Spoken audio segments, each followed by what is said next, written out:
Google is one of the biggest and most powerful corporations on the planet, with access to almost all information on the internet. This also means they have the power to decide what we can and cannot see. And today, we'll be talking about what we cannot.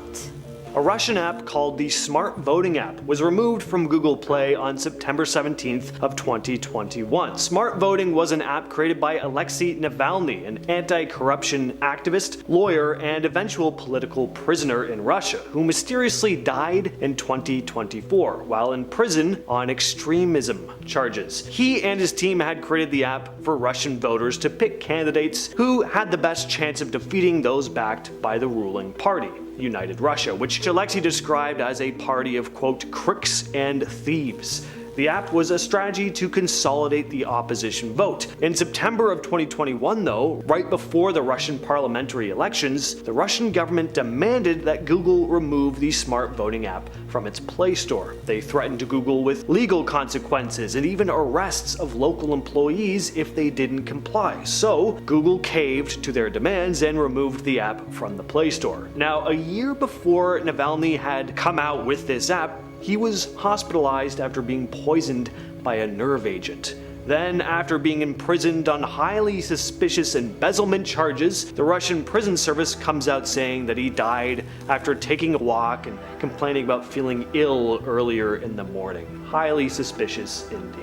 If you were to hop on Google Earth, type in 2207 Seymour Avenue, and then turn on Street View, you would be greeted with an image of a blurred house located on a seemingly unassuming street. But there's a reason behind Google's decision to restrict users from viewing the home, and that is because it once belonged to a very bad man named Ariel Castro, who between 2002 and 2004 plucked 3 young women from the roads of Ohio and imprisoned them in that very home until he was arrested in 2013. Castro's first victim, Michelle Knight, was taken on August 23rd of 2002. On April 21st of 2003, Castro took his second victim, Amanda Berry, and on April 2nd of 2004, he captured his fourth, Gina De Jesus. For over a decade, he tormented and violated all 3 of the women, and even impregnated one, all while he was pretending to aid in the search of his captives alongside his fellow neighbor. On May 6th of 2013, Amanda managed to escape Castro's home and contact the police. He was arrested that same day. Castro was charged with 4 counts of forcible confinement and 3 counts of violation. However, he pled guilty to 937 counts of violation, as well as aggravated killing, which I can't get into because of YouTube guidelines. For his crimes, he was sentenced to life in prison plus 1,000 years without the possibility of parole, but he got off easy, as just 1 month into his life sentence, Castro took his own life inside of his prison cell. Google Street View launched in 2007, and for just under a year, users were able to see a 360-degree view of various military bases throughout the United States, using this brand new feature. What a glorious 8 months it was. Then in March of 2008, the Pentagon crashed the party and had Google remove the images of the bases. I mean, some people might have thought this was shady, but I think it's completely understandable. I mean, they're military bases. Do you really want anyone from anywhere in the world to have the ability to scope these places out in detail from every angle, from the comfort of their own home? Yeah, it's a security risk, so they asked Google to take the images down. That doesn't mean I'm saying they're not hiding aliens in some of these places, though. Hoping to get a quick glance at the Marcule nuclear site? Well, too bad, because it's restricted by Google per the request of the French government, which is fair. I mean, it is the top nuclear research facility in France. There is something different about the way the facility has been censored, though, in comparison to other locations on Google Maps. You see, instead of being blurred out like other military bases like the ones James just mentioned, or the former home of Ariel Castro, the nuclear site is pixelated for some reason. Perhaps I'm reading into this, but the distinction is strange. Anyways, some not so fun facts about the Marcule nuclear site. It exploded on Monday, September 12th of 2011. Well, part of it exploded anyway, specifically the furnace used to melt nuclear waste. The explosion caused the death of one man who was, and I quote, carbonized, which basically means his body was turned into charcoal. The explosion also caused serious injuries to 4 others, as well as a massive on-site fire. While the facility admitted that the explosion might have caused a low-level radiation leak, they assured the public that it was nothing to worry about. Okay, sure. The reason for the explosion, however, was never revealed. But what is interesting about the tragedy is that it came just 1 week after the French president publicly knocked the anti-nuclear trend, which favors less unstable forms of energy above nuclear energy. I'm not saying that the two are related, but I'm not saying that they're not. In our number 5 spot today, we have the hagfish. There are about 76 different species of hagfish, and some of them are known to live as deep as 5,500 feet below the surface of the ocean. While hagfish isn't particularly the best name in the world, they are also known by the equally disgusting name of slime eels. These creatures definitely are pretty horrendous to look at, no offense to them.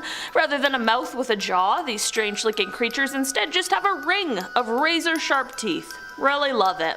They use these teeth to burrow into the flesh of dead whales on the seafloor, and once inside, they then basically just stay there and eat their way from the inside out. That is all horrible enough, but what's worse is how they got their slimy nicknames. Basically, their body produces a sort of goop that is used to ward off predators. If they are stuck in the clutches of a terrifying predator, they release what is described as, quote, copious amounts of this slimy goop that is designed to clog the mouth or gills of said predator, which will hopefully have them releasing these little devils.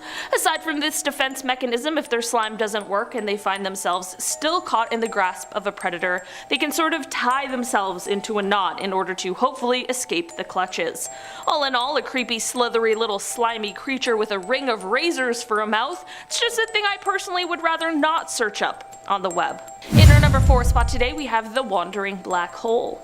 The Hubble Space Telescope is one of the most important scientific creations of all time. The Hubble walked so James Webb could run. Since its launch into low Earth orbit in the 1990s, this space has been delivering us amazing space discoveries, and this one is a bit of a frightening one. Back in 2017, the Hubble located a black hole, which is already frightening, but this one was peculiar. That is because they found that this one was being pulled or manipulated by gravitational waves. Basically, what this means is that at some point, this black hole is going to escape its own galaxy and begin roaming around the universe. Black holes are bad enough, I don't want them to start wandering around. The good news, however, is that despite this black hole weighing approximately the same as 1 billion suns as it flies through space at 5 million miles per hour, it's estimated to be about 8 billion light years away from Earth, so we're pretty safe at this point. But here's the thing, if we found one, it is very likely that there are many more out there. One search of this wandering black hole and you are going down a space rabbit hole of only the most terrifying things. In our number 3 spot today, we have the Rat King. I would have thought that this was just the male antagonist in the Nutcracker, but turns out it is far, far worse. Rats are pretty freaky to many people for a variety of reasons, but the image of this one is even worse than just a single standalone rat. Basically, the term Rat King refers to a large group of rats that all have their tails tied together at the end. It is indeed a rare occurrence, and the tails could be stuck together for a variety of reasons. Whether it's because the hair got entangled together, there's some sort of sticky substance holding them together, or just, you know, a regular old knot. Whatever the case is, a Google search of this term will only have images coming up, and it truly is unsettling to see.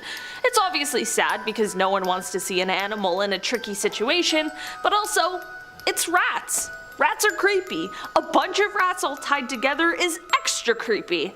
The reports of these rat kings mainly come from European countries, and although the existence of this phenomena is for some reason debated due to the limited evidence of its natural occurrence, there are still plenty of terrifying image results any search will yield. In our number 2 spot today, we have a pilot's view in a storm. Taylor and I were on a plane this week, a few actually, so when I found out about this via watching a video, I was thankful I hadn't seen it before our flight. The view for a pilot has got to be pretty great for a lot of the job. Flying over beautiful places with incredible sights, that sounds amazing. And you know, pilots have only the best eyesight, so they're seeing it all super well. Flying at night, however, well, for pilots, I'm sure it's totally fine and normal, but when the average passenger catches a glimpse of what they are seeing, especially when the weather isn't exactly being kind, well, it was definitely enough to totally freak me out. A Google search of what a pilot sees when flying at night through a snowstorm isn't exactly a comforting sight. In fact, it's absolutely terrifying. It looks like we're traveling to another universe, not just barreling through our skies. I of course trust the pilots who have the training and the expertise, but it's just very unnerving to know what they are seeing while I'm just passed out with my neck pillow, you know? In our number 1 spot today we have the hairy frog. Last time we talked about some weird frogs, today we've got another kind. This frog isn't poisonous, it isn't growing eggs out of its back. These frogs simply just are hairy, and it is so unsettling. The Central African Trichobatetrachus robustus. These frogs, they're often referred to as the hairy frog or the horror frog, which I really agree with. These frogs have the unusual feature of having a thick mane of hair that is seen on their flanks and hind legs in the males of the species. According to experts, many believe that this feature is useful to the frogs because it could help them to stay underwater for longer periods of time. This proves to be extremely useful when they're tasked with guarding the female's eggs. This isn't the only weird feature of these frogs, however. Unfortunately, frogs also have claws. These bones burst through the toes of their hind legs, and it is said that they are used in quote interspecific combat. This has all led to these guys receiving the nickname Wolverine Frog, which I honestly think is the most apt. Maybe they'll make an appearance in Deadpool 3. Who knows? In 2003, Google decided to block a series of ads from the environmental group Oceania. The ads were targeting the cruise line Royal Caribbean for what Oceania saw as poor sewage treatment practices. But why did Google block these ads? Well, Google came out with a statement writing, "Google does not accept advertising if the ad or site advocates against other individuals, groups, or organizations." Oceania, of course, wasn't happy about this. They argued that their ads were factual and important for raising awareness about the environmental impact of cruise ships, and blasted Google for silencing their right to try and hold big companies accountable for pollution. As stated by Oceania's chief executive officer, Andrew Sharpless, "This is outrageous. For this company to claim to promote freedom of expression and yet deny us the right to effectively advocate against pollution is blatant hypocrisy." The question that leaves us with is why they chose to blunt our right to express ourselves, if not from cruise industry pressure. There is no street view of North Centennial Island on Google Maps, and for good reason. Not only are we restricted from viewing the islands on Google, but Google is restricted from documenting the island itself, and that is because North Centennial Island is one of the most restricted islands in the whole entire world, and that is because it is inhabited by an uncontacted and highly protected and incredibly dangerous tribe of people. Uncontacted meaning that the natives of North Centennial have had quite literally no extended contact with the outside world. Incredibly dangerous meaning that if you get too close to the shores of the island, they will kill you, rip your body into pieces, and then bury those pieces in the sand. It's happened before. In 2018, an evangelical missionary named John Allen Chow attempted to share the word of God with the island's natives. He was last seen alive paddling a rowboat to shore. He was last seen altogether the following day by fishermen near the island who spotted Chow's limp body being dragged across the sand by the natives. I have to say, Google Maps leaving this island undocumented is not something I'm overly torn up about. No one gets paid enough for that kind of job. In China, Google is barely usable. Almost everything is met with heavy restrictions. Google followed China's censorship rules until 2010, filtering out results the Chinese government didn't like. This was part of the Great Firewall, a series of strict internet regulations enforced by the People's Republic of China. Now, Google complied in order to avoid getting blocked altogether, as had happened back in 2002. They promised not to share user info with the government though, and let users know when content was restricted. In 2009, Google came under fire from the Chinese government for allowing search results with explicit content and was ordered to block certain overseas websites. In January of 2010, after a cyber attack targeting Chinese descendants, Google announced that they were going to stop censoring results on China's version of Google. By March 2010, Google redirected Chinese Google users to Google Hong Kong, where search results were uncensored. But China's Great Firewall still blocked certain terms. Then in 2018, it was revealed that Google was now working on a new censored search engine for China called Project Dragonfly. This was a highly controversial project that led a number of Google employees to quit. The project has apparently been terminated, but Google is still highly filtered in the country. Another thing you won't be able to find on Google: classified Pentagon documents leaked by 21-year-old National Guardsman Jack Teixeira, who not only stole these classified and highly sensitive documents from the Pentagon, but also posted said documents online on Discord, which is an instant messaging social media platform that allows for text messaging, video and voice calls, and mixed media sharing. The documents shared by Teixeira contained a mix of tactical statistics and battlefield maps drafted by the Pentagon staff. Statistics and maps that relate to current ongoing global conflicts. Big no-no. The whole thing is insane, and it's really baffling that a 21-year-old could have done this, but according to the government, Jack Teixeira is guilty, and will be spending the next 16 years of his life in federal prison, following a debrief with the Defense and the Justice Department of the United States, during which time he will likely be interrogated and forced to return whatever sensitive materials he might still have in his possession. While some images of the leaked documents do remain online, most of them have now been restricted by Google per the request of the United States government, which makes sense. They were plans about what they were going to do in regards to an ongoing conflict. That's not something you want circulating the internet. Or is it? So this should be obvious, but you won't find anything from the dark web using Google, which is totally fair. The dark web is the dark underbelly of the internet that many of us just have no desire to explore. We've all heard the legends, though, about all the stuff you can buy, which is pretty much everything. You can buy illicit substances, weapons, people. You can hire people to kill other people. It's just not a very fun place. And that's all I gotta say about that. Alright, we've talked about what you cannot Google. Now let's discuss what you should not Google, especially when your name is Brian Walsh and you've just killed your wife. Let's get into this man's search history. How long before a body starts to smell? How to stop a body from decomposing. How to embalm a body. 10 ways to dispose of a dead body if you really need to. How long for someone to be missing to inherit. Can you throw away body parts? What does formaldehyde do? How long does DNA last? Can identification be made on partial remains? I'm not done. Dismemberment and best ways to dispose of a body. How to clean BLOOD from a wooden floor. Luminol to detect BLOOD. What happens when you put body parts in ammonia? Is it better to throw crime scene clothes away or wash them? Hacksaw.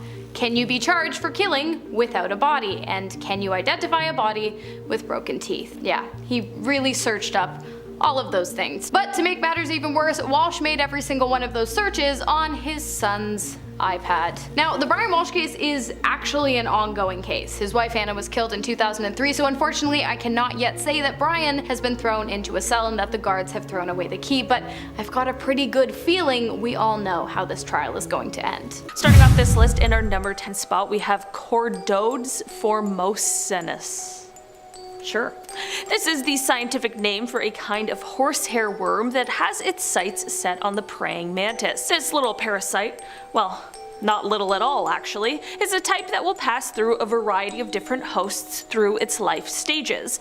They start out their life in the guts of small insects that the praying mantis would feed on. From there, once the mantis is nice and infected, these disgusting creatures begin to grow. When the worm is sufficiently mature, it takes control over the insect's body and directs them to a body of water and gets them to jump in, which allows this horrifying thing to swim out.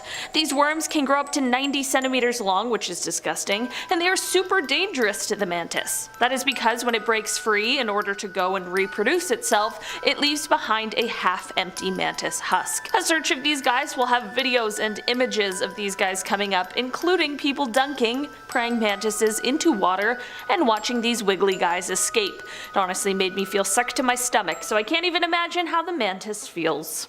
In our number 9 bright spot today we have blank room soup. If you've been on the internet for a while, chances are you've probably seen this video floating around. This entire thing really is just the stuff of nightmares. Basically, the video is set in a blank room and it features a man eating some kind of soup.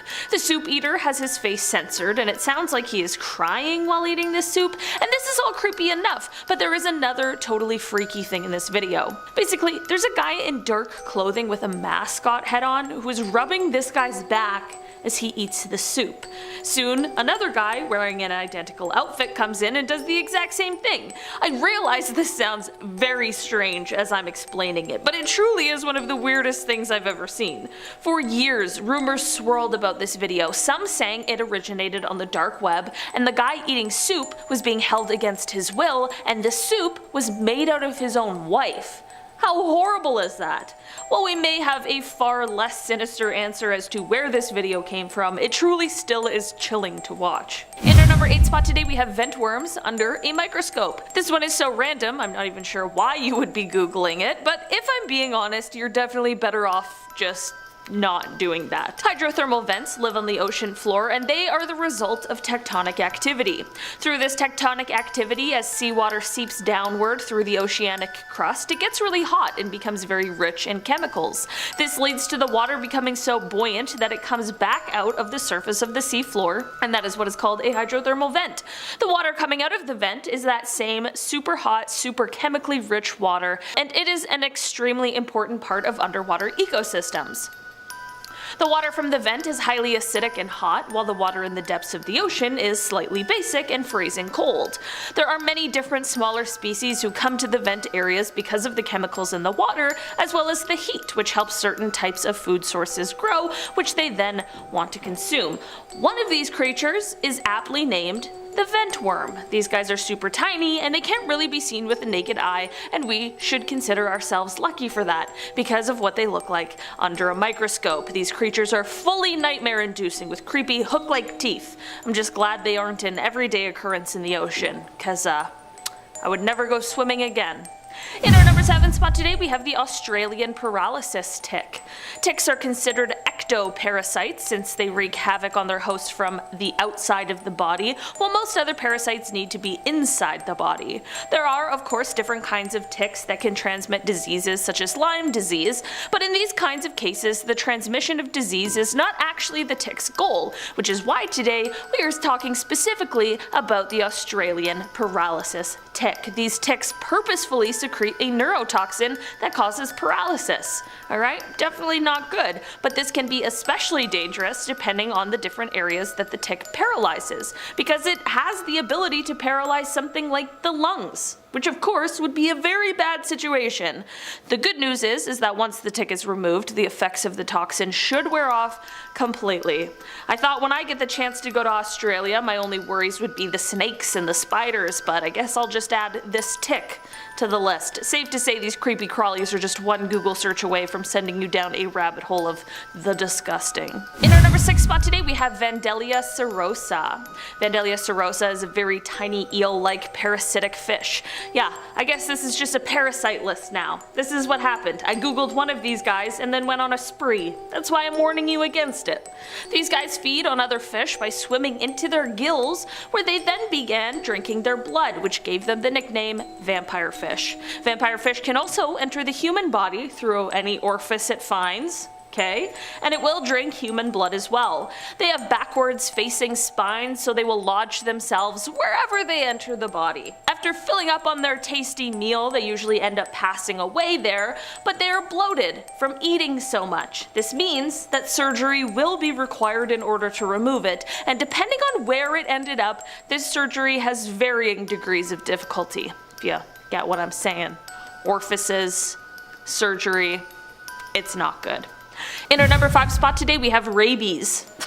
So that's it. Okay, I feel like when I was a kid we heard a lot about rabies for some reason, but now as an adult we don't really talk about it very often. That's fine. I mean, I don't have a lot of reason to talk about rabies, but I don't think I ever realized how serious it actually is and how it affects people. And now that I've Googled it, I've gone down into the depths of the internet about rabies. Rabies is a viral disease that affects the nervous system of mammals, including humans, of course, and it is transmitted through the saliva of an infected animal, usually through a bite or a scratch. Once the virus enters the body, it travels to the brain and causes inflammation, which leads to a range of symptoms. These include fever, headache, muscle weakness. As the disease progresses, the person may experience more severe symptoms like hallucinations, seizures, and paralysis. Searching and learning more, seeing it in action and all of that, honestly is just terrifying. Rabies is very serious and is a potentially fatal disease if left untreated. It is preventable, thankfully, with the use of vaccines and proper medical care after exposure, but without access to these sorts of things, it can be extremely dangerous. To help avoid with problems like this, it's best to limit contact with wild animals, particularly bats, raccoons, skunks, and foxes, which are common carriers of the virus. So if you live in really any city in Canada, good luck, man.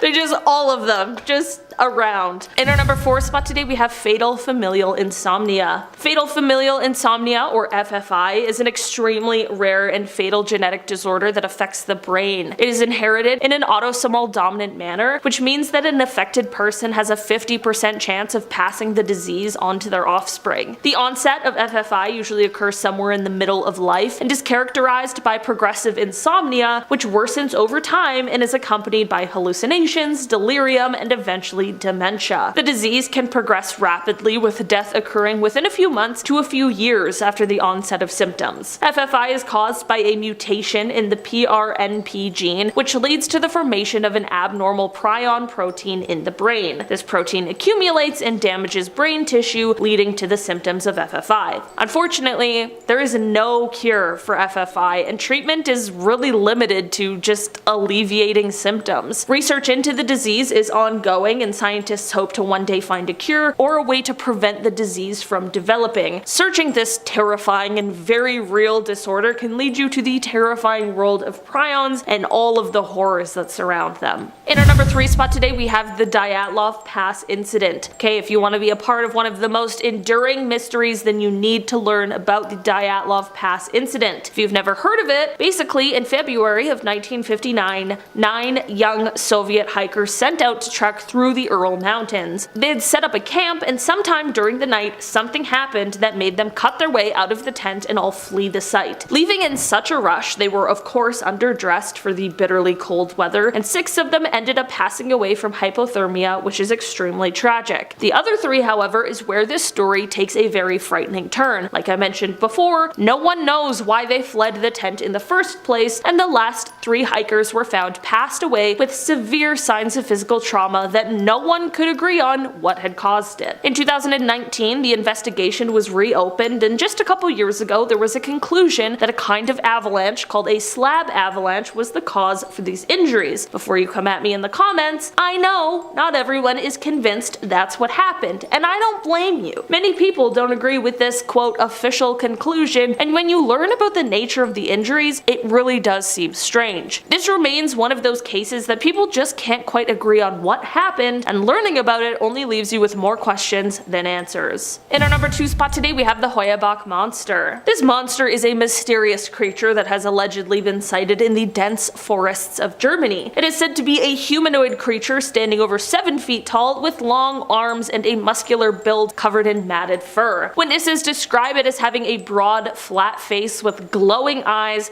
and large fangs protruding from its mouth. The first reported sighting of this monster dates back to the early 20th century, but there have been numerous sightings reported in the decades since. Many locals believe it to be a malevolent being, and there are stories of it attacking and killing livestock and even humans who venture too close to its territory. Despite numerous attempts to capture or study the creature, there is no concrete evidence of its existence that has ever been found, and some skeptics dismiss this monster as nothing more than a myth or legend, but others remain convinced that it is a real, undiscovered species lurking in the forests. Finally, in our number 1 spot today, we have the cattle crimes. Adding one more enduring unsolved mystery to this list, we have these crimes which were revealed when a set of documents became declassified, and they described this super grim FBI investigation that took place in the mid-1970s at the request of US Senators Floyd Haskell of Colorado and Carl Curtis of Nebraska. I guess there was some weird sort of connection between these horrific things being done to cattle across as many as 21 states. In a letter from 1975, Senator Haskell was able to identify 130 of these strange, macabre cases in Colorado alone. All of the cases were eerily similar, which is unsettling considering the details. In most cases, the cattle would have their left ear, left eye, rectum, and reproductive organ all missing, and all the blood was drained from the carcass, but there was no blood on the ground around them, nor were there any footprints. How absolutely horrifying is that? Some people chose to believe that the cause for these was mysterious helicopters and UFOs, but there's a letter from Senator Curtis to the FBI director that says, quote, "The series of incidents stretching from Oklahoma to Nebraska in which cattle have been dismembered in some kind of strange witchcraft cult." I'm not gonna lie,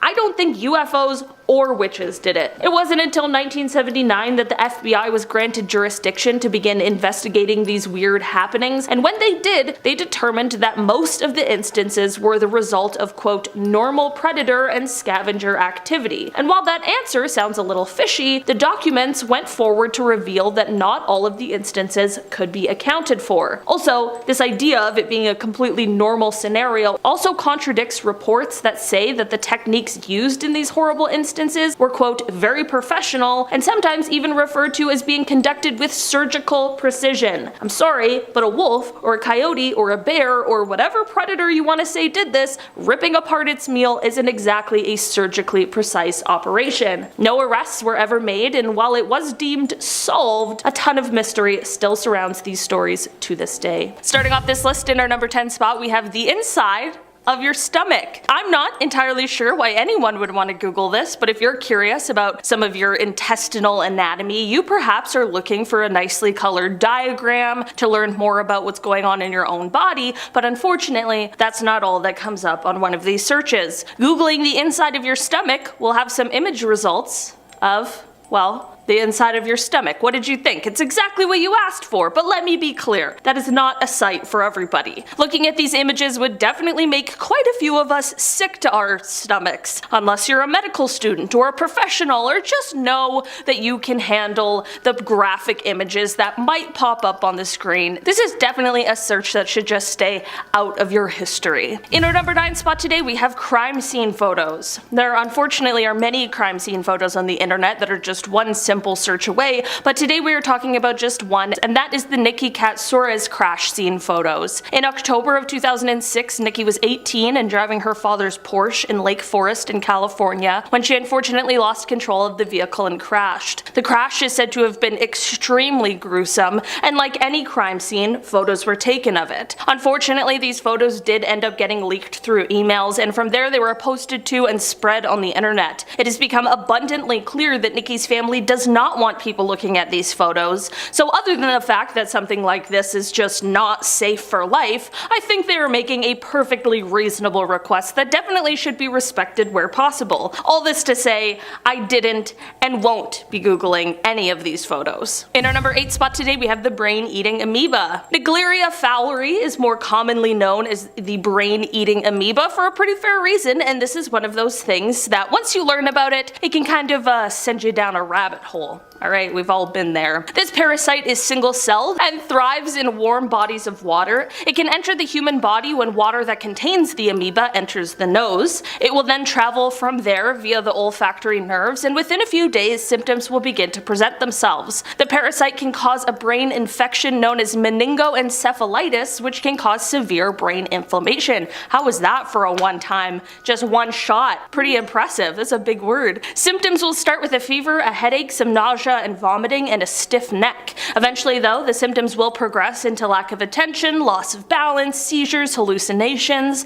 The parasite will most likely put the host into a coma, and almost 100% of the people who have been infected have lost their lives. This is all to say, this terrifying parasite is one that I would refrain from Googling unless you just want to be totally freaked out about its existence. I know I just told you about it, but don't Google, because it only gets worse from here. In our number 7 spot today, we have the dark web. Just one of those really self-explanatory things. The dark web has stuff on it that we don't even want to begin to think about. And not only this, but just casually trying to access the dark web is likely to have you being added to some kind of internet watch list somewhere. A search for the dark web might reveal some odd conspiracy theories that might get you roped in. It might show you some horrific content you definitely don't want to see, or you might even see yourself getting hacked or a virus, or who knows, any of the other disgusting stuff that lurks on the dark corners of the internet. Who am I kidding? I feel like the dark web takes up more space on the internet than I want to know. All I'm saying is, hi, how are you? Let's all stay on this side of the internet, the fun, nice side, where we talk about creepy stuff, but we don't do creepy stuff. Know what I'm saying? Coming in at number 5, the things that you should never Google, we have worst fishing injury. I mean, like, this is just a lot of hooks where you don't really want hooks to be. Fishing can be all of the fun for some well-prepared people, but as with all sports, accidents can happen. Part of me considers this to just be justice for the fish, but the other part of me is like, ew,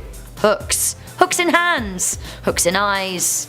No. Like, maybe don't search this if you're squeamish. Coming in at number 4, we have a rattle mouse glue aftermath. I get that people don't want vermin in their home, but I am a strong believer in humane traps. Rat and mouse glue is one of the most horrifying things I've ever heard of, and basically you don't want to see the aftermath. Sometimes the rodents get stuck on sticky paper and they can't move, but often they try and gnaw off their own limbs to set themselves free. It makes me really sad, and like, you don't want to see what that looks like. Hip hip hooray, we have wrought iron fence impaling at number 3. I mean, you would need to be pretty sick to search this up anyway, but yeah, it does happen. People often accidentally impale themselves as they try and scale wrought iron fences, or they accidentally fall on them. It isn't just humans either, animals often try and jump iron fences and fail in really horrible ways. Unless they're like guarding a prison, I don't understand why people need these intense fences. Coming in at number 2, don't Google hit by a train. This isn't great on so many levels. Googling victims of suicide or misadventure just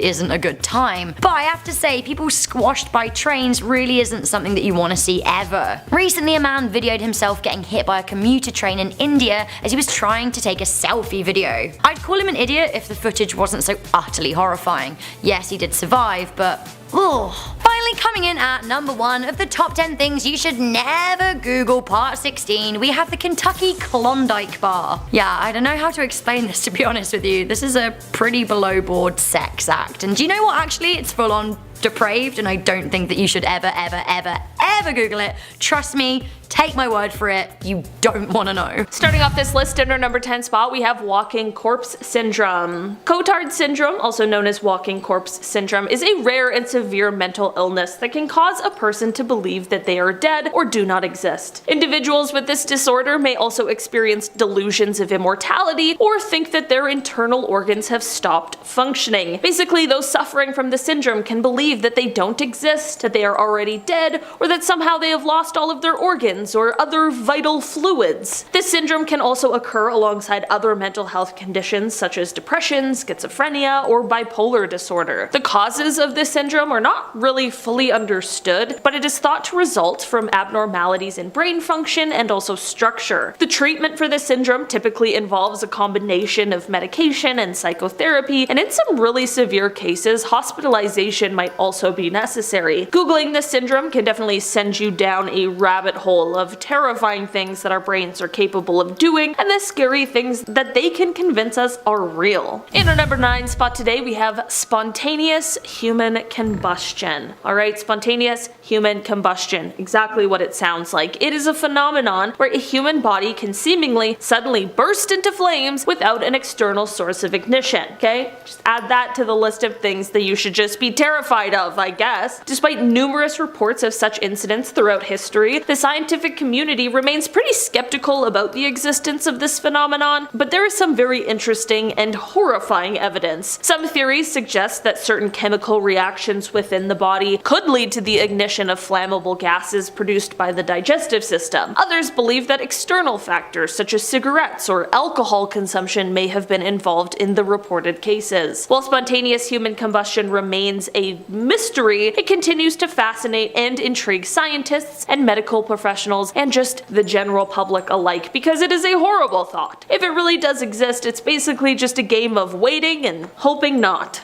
In our number 8 spot today, we have the sleeping sickness. Sleeping sickness, also known as African trypanosomiasis, is a parasitic disease caused by a protozoan parasite. It is transmitted to humans through the bite of the tsetse fly found in rural areas of sub-Saharan Africa. Symptoms of the disease include fever, headache, joint pain, and itching, followed by fatigue, confusion, and disturbed sleep patterns, which is what gives the disease its name. If left untreated, sleeping sickness can lead to severe neurological damage and even death. A diagnosis can actually be very difficult, but early detection and treatment with medication can thankfully cure the disease. Sleeping sickness actually remains a very significant public health problem in many parts of Africa, particularly in areas with limited access to healthcare. Of course, Googling this sickness will have images of the fly popping up, photos of infection sites, ill people who are currently dealing with the effects of the illness, and many other just very grim scenarios. All in all, this health problem is definitely one that people need to know about, so research into it can continue, but just be wary that your search might yield some unsettling results. In our number 7 spot today, we have hantavirus. We hear a lot about how rats and mice living among humans was the cause for the hasty spread of disease in time periods like the medieval, and thankfully it seems to be less of a problem now, but that doesn't mean the problem has simply ceased. Aside from stealing your food, there are still many viruses these pesky critters can spread, and one of those is hantavirus. The virus is found in their urine, droppings, and saliva, and it can be spread to people when they come into contact with contaminated surfaces or inhale the virus in the air. Symptoms of hantavirus infection can range from mild flu-like symptoms to more severe respiratory and kidney problems. There is no specific treatment or vaccine for hantavirus infection, and it can even be fatal in some cases. Okay? Prevention measures include controlling rodent populations, of course, avoiding contact with rodent excrement, which should just be a goal on a day-to-day, and taking precautions when cleaning areas with signs of rodent activity. If you've got a mouse problem, you might want to stop procrastinating that call to the exterminator. It might be more urgent than you once thought. In our number 6 spot today, we have anesthesia awareness. This is something you should definitely never Google if you're a person who already has anxiety surrounding surgery, or if you or anyone you know and love is getting surgery soon, okay?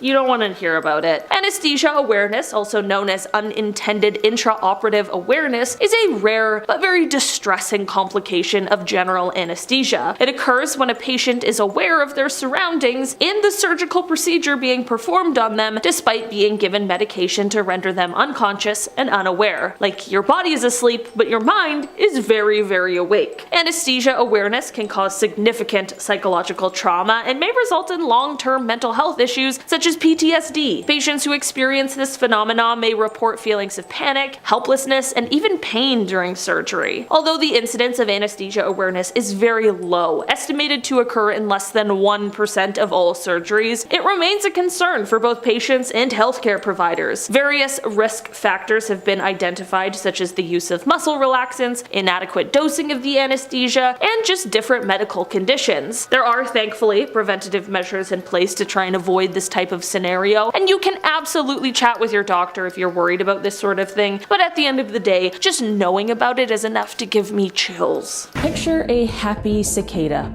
emerging from the ground after years underground, ready to buzz for the whole summer. But something is very, very wrong. Instead of a normal body, its entire backside is missing, replaced with a chalky white mass of fungus. This is Massospora, a parasite that infects cicadas and takes over their brain. What's disturbing is that the fungus produces chemicals similar to hallucinogens, which make the cicada hyperactive. Even though half its body has rotted away, it keeps flying, it keeps mating, and keeps spreading spores. Basically, it's like a real-life zombie bug. Googling this will show you photos of cicadas with their abdomens missing, a puff of white fungus where their body should be, still buzzing around like nothing is wrong. It's disgusting, and it's terrifying, and it's also 100% real, unfortunately. In the 1950s, residents of Minamata, Japan started noticing something strange about the local cats. The animals were twitching, convulsing, and moving as if possessed. Some even danced around uncontrollably before dropping dead.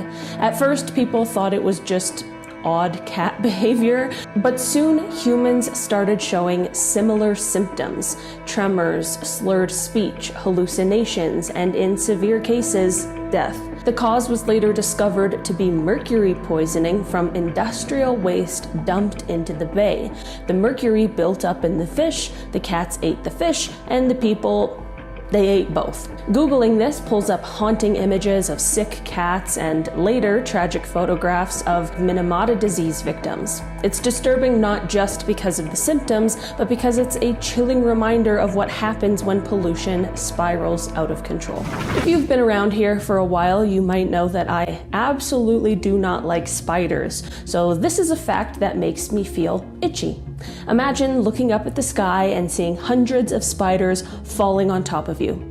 In Brazil, that's not just a nightmare, it's real. Every few years, videos appear online showing what looks like spider rain. In reality, it's a species of spider that creates massive webs high up in trees and power lines. When the webs break apart, it looks like the spiders are literally falling from the sky. Locals describe it as stepping outside into a horror movie, and I think it sounds like stepping into the 9th circle of hell. If you Google spider rain Brazil, you'll see footage of an entire sky filled with crawling, dangling spiders. Absolutely disgusting. Don't you agree? Lols. This one is controversial, and that makes it even creepier to Google. Full Google rabbit hole with this one. Morgellons is a condition where people believe fibers or threads are growing out of their skin.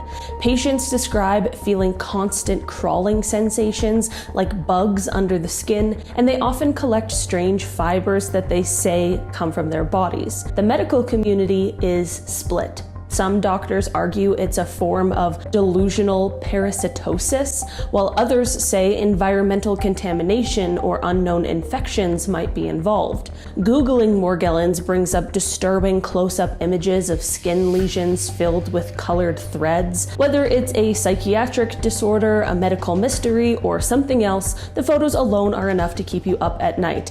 And also the idea that we can't agree on if it's real or not. Going to doctors only to have them tell you it's just made up. This is like 2 horror stories in one.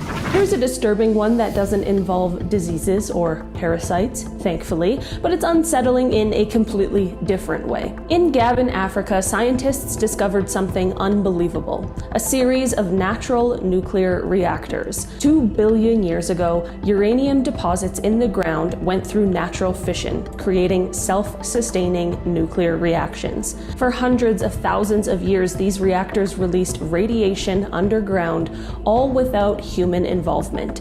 It's like nature built its own Chernobyl long before people existed. Googling the Oklo fossil reactors will pull up diagrams and photos from the site, and it's disturbing to realize that the Earth itself once ran nuclear power, and it could theoretically happen again.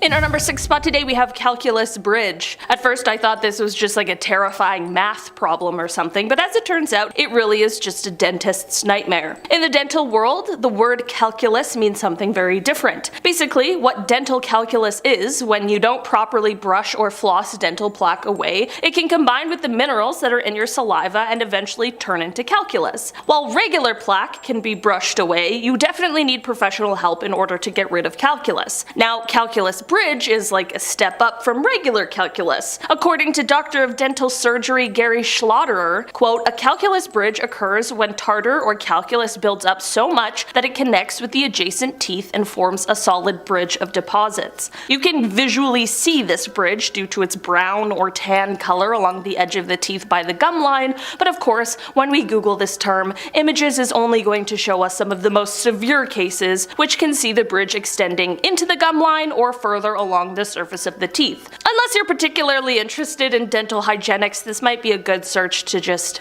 stay away from. In our number 5 spot today, we have a chicken laying an egg. What came first, the chicken or the egg? Well, I'm fairly certain it was the egg. We can discuss that all later, because what we are discussing right now is why you should never Google a chicken laying an egg. I feel like this is hopefully pretty self-explanatory, but it's definitely a strange sight. You'd be surprised how much chicken egg laying content there is out there though. I mean, one of the top results when I searched this was a YouTube video called "Chicken laying an egg!" and then in parentheses, close-up 3, which I think insinuates a close-up 2 and 1, and I'm just gonna say it. Who needs 3 separate parts of close-up shots? That's weird. Anyway, some things I think are better left to the imagination, and some are best just not being thought of at all. And I think this counts as one of those. In our number 4 spot today, we have Ed Gein's house. Ed Gein was an absolute monster and is the basis for many horror movies today because of how horrifying his crimes were. Inside of his home, authorities found different household items that were made out of body parts, some from the victims of his crimes and some from the graves he would go and search and snatch from. There are some photos circulating the incident that are more tame, but some of them show just a drop of the horrors that lay inside of the home. For a while, for some unknown reasons, it was thought that they might use this house as a tourist attraction, but thankfully the house ended up burning down, and honestly I feel truly glad that it doesn't exist anymore. Save yourself the real life nightmare and just refrain from googling anything to do with Ed Gein, unless you want to see lamps made out of humans. In our number 3 spot today, we have historical Halloween costumes. In this day and age, when Halloween time comes around, we see all types of costumes. We see a few spooky, scary ones, but for the most part we see princesses, or fairies, or basketball players, or some sort of pop culture reference. But back in the day, Halloween was a terrifying time. And I'm not saying that because people dressed as these elaborate, scary creatures. I just mean the absolute scraps that people had to throw together to make a Halloween mask are truly scarier than any creature I could ever come up with. Googling Halloween costumes from history will bring up photos showing a nice little family as they're ready to celebrate the spookiest day of the year, but their costumes are full on terror inducing. It just gives me the Strangers vibes. It's very unsettling. In our number 2 spot today, we have the wet koala. I love little koala bears. They're cute, they're always just chillin'. I feel like most people enjoy a nice photo of a koala, alright, brighten your day a bit. But for some strange reason, when you Google wet koala, everything changes. Wet koala searches bring back results of koalas that appear to be drenched in some sort of water, but for some reason,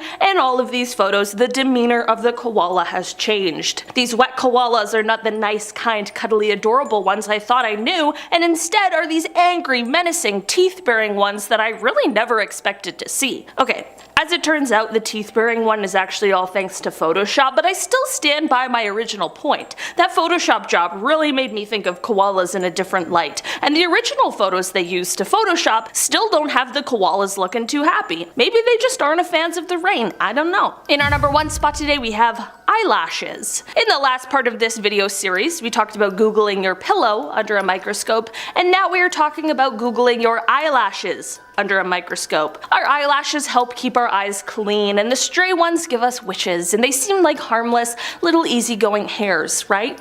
Well, turns out when we go a little closer, our eyelashes are the home to a disgusting little secret. The lashes aren't really the problem, the more concerning thing is the creatures that call them home. These creatures, called demodex, are mites that live on everyone's eyelashes. They, like the pillow bugs, feed off of dead skin cells as well as the oils that collect in the follicles. Okay, are you ready for the worst part? I know, it's crazy that we aren't even past it yet, but here we go. At nighttime, while you're sleeping, these guys come out of your eyelashes and head onto other regions of your face, and this is where they breed, okay? They then return to your lash follicles to lay up to 25 eggs.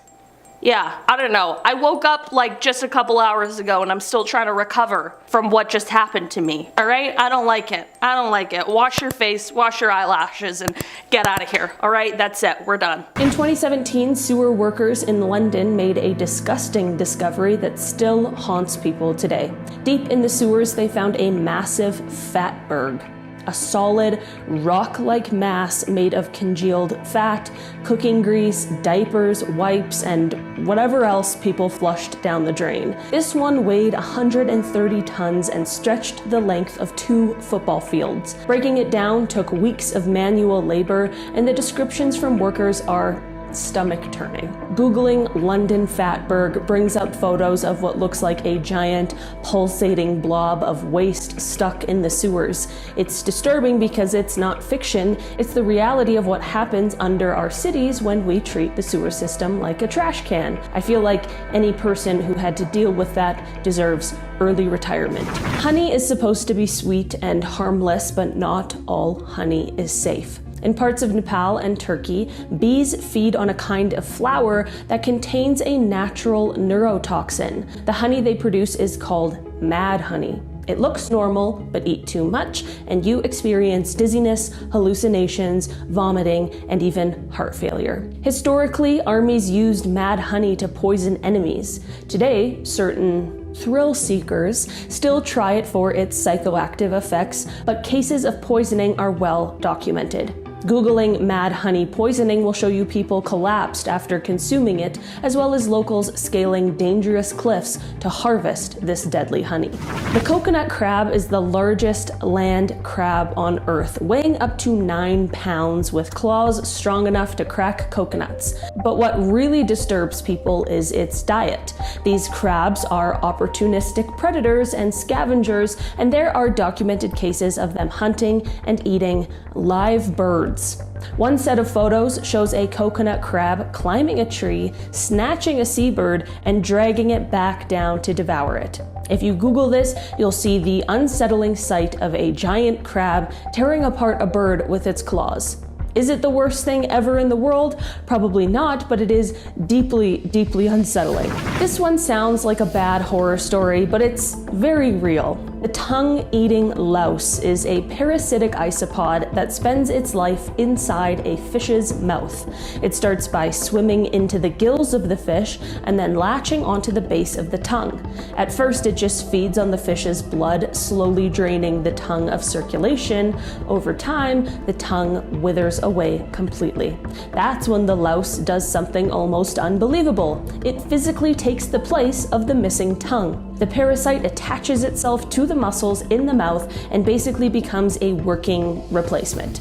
The fish can still eat and survive, but every time it moves its tongue, it's actually moving the parasite. There are confirmed cases in snapper, grouper, and other tropical fish, especially off the coast of California and in the Gulf of Mexico. Fishermen have posted photos online of opening up a fresh catch and finding a bug staring back at them from the mouth. Imagine cutting into your dinner and realizing its tongue has been replaced with a living creature. Scientists say it's the only known parasite in the world that can fully replace an organ, and while it doesn't usually kill the fish, it's disturbing to think about how many of these creatures could be out there hiding this creepy little secret on the inside. Nasal myiasis is one of those medical conditions that will stick in your brain forever once you see it. So sorry. Myiasis is the technical term for an infestation of fly larvae inside human tissue. One of those things that I wish I didn't know. In this case, the larvae crawl into the nasal cavity and start feeding on living flesh. It usually happens in tropical and subtropical countries where flies are common, and it's most often reported in patients who are already sick or elderly since they're less able to fight off infections. The symptoms are horrifying. Patients feel a constant crawling sensation inside their nose and face. There's intense pain, bleeding, and often a foul smell because the tissue inside is literally rotting away. I'm so sorry for saying that. In documented cases, doctors have pulled out dozens of maggots wiggling from deep inside a patient's sinus cavity.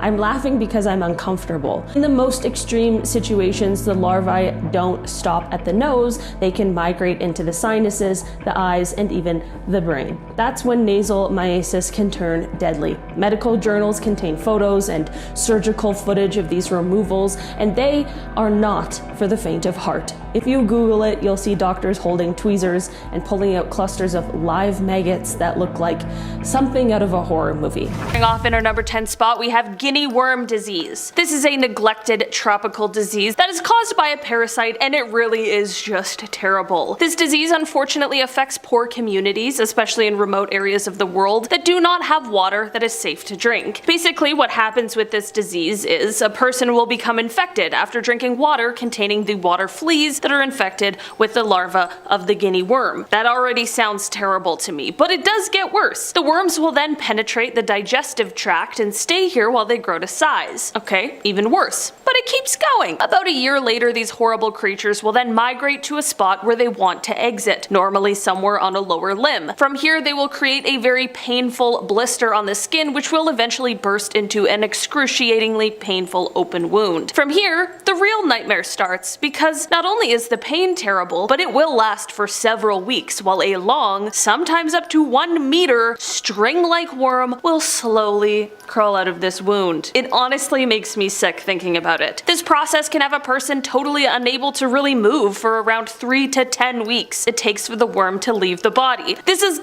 complete nightmare fuel. At this point, there isn't a treatment or prevention for this disease other than having access to safe water, of course, which should be a reality for every human. In good news, however, the number of cases of this has dropped drastically since the mid-1980s, and hopefully it could be on its way to eradication. All in all, unless you want a complete horror show and some awful imagery burned into your brain forever, maybe skip the Google search of this one. Alright, I told you what you need to know. In our number 9 spot today, we have locked-in syndrome. We've all heard of sleep paralysis, but what if I told you that there was a worse, scarier version of it? Locked-in syndrome is like sleep paralysis, but the awake version. It's a condition which renders the patient completely unable to move, aside from vertical eye movements and blinking. The patient is completely conscious and aware of what is happening, and able to communicate with eye movements, but everything else is, well, locked in. The cause of this is due to damage in the lower brain and brain stem with no damage to the upper parts. This can happen from things like poisoning, a brain stem stroke, a traumatic brain injury, or a lesion of the brain stem, as well as many other factors. The scariest thing, however, is that there is an even worse version called total locked-in syndrome, where the patient isn't even able to move their eyes. Unfortunately, most people who experience this never have any significant motor function return, as there really isn't a cure. There have been people who have made a spontaneous full recovery though, so there certainly is hope. But aside from this hope, learning about this sent me down a total rabbit hole of similar conditions I had no idea about. I don't know how people get through medical school, learning about the multitude of horrifying things that could potentially happen to a person. In our number 8 spot today, we have trypophobia. This word was really coined or created back in 2005 when someone posted about it on an online forum, and although it is not an officially recognized disorder, it is possible to be diagnosed as a specific phobia in extreme cases, and it's a thing that many of us experience on some level. Basically, Wikipedia describes trypophobia as, quote, an aversion to the sight of irregular patterns or clusters of small holes or bumps. This means that a Google search of the word will have all of the worst images for someone experiencing trypophobia popping up right at the top. It's honestly so strange how something like this could make such a large number of people horrifically uncomfortable, but alas, it really does. Scientists aren't quite sure how trypophobia really developed. There's quite a limited understanding of it due to limited research, but right now the leading theory is that it is possible that it could be a bit of an evolutionary revulsion where we as humans associate this sort of imagery with disease or poison or other danger. Well, that is pretty fascinating. I'm just warning you. The results could be nauseating. I'm like mid-level trypophobic. I feel like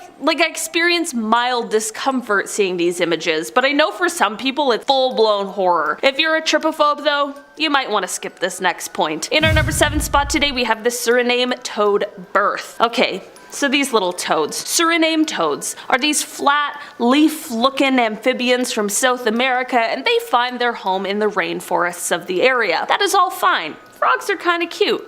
That is, until it's time for these guys to reproduce. That is because during mating season, the males will deposit dozens of fertilized eggs onto the females' backs. Okay, a little unusual, not too bad. Well, until that female's skin starts to grow around these eggs like bubble wrap to keep them safe. For the next few months, the eggs develop in these little special enclosures, but once it's time for birth is where the real horror starts. These little guys eventually just erupt from the back of the mom. It's just a horrifying birthing experience. And if you have trypophobia, like we just talked about, then this is truly a worst nightmare. To anyone, this is a pretty disgusting sight, but that fear will only heighten the dramatics of this one. There are plenty of videos of this birthing process all over the internet, and while some of these videos definitely went viral, it's for all of the wrong reasons. In our number 6 spot today, we have the seahorse birth. Speaking of animals giving birth in strange ways, let's talk about the reasons why you should never Google a seahorse giving birth. I can't be the only one who is highly uncomfortable by the sight, but I'm not entirely sure why I don't like it. Seahorses are pretty cool, they're pretty cute, and generally I personally don't have a problem with them. That is, until they start shooting out kids by the dozen. There aren't many birthing processes that look like it's a fun, nice time, but this one really just looks stressful. An interesting thing about seahorse reproduction is that the males of this species are actually responsible for carrying the children. Seahorse fathers incubate their developing embryos in a pouch located on their tail. Their tail basically serves as the equivalent of a female uterus seen in mammals. When birthing time rolls around, these fathers are giving birth by basically shooting these babies out of the tail, but there's thousands of them.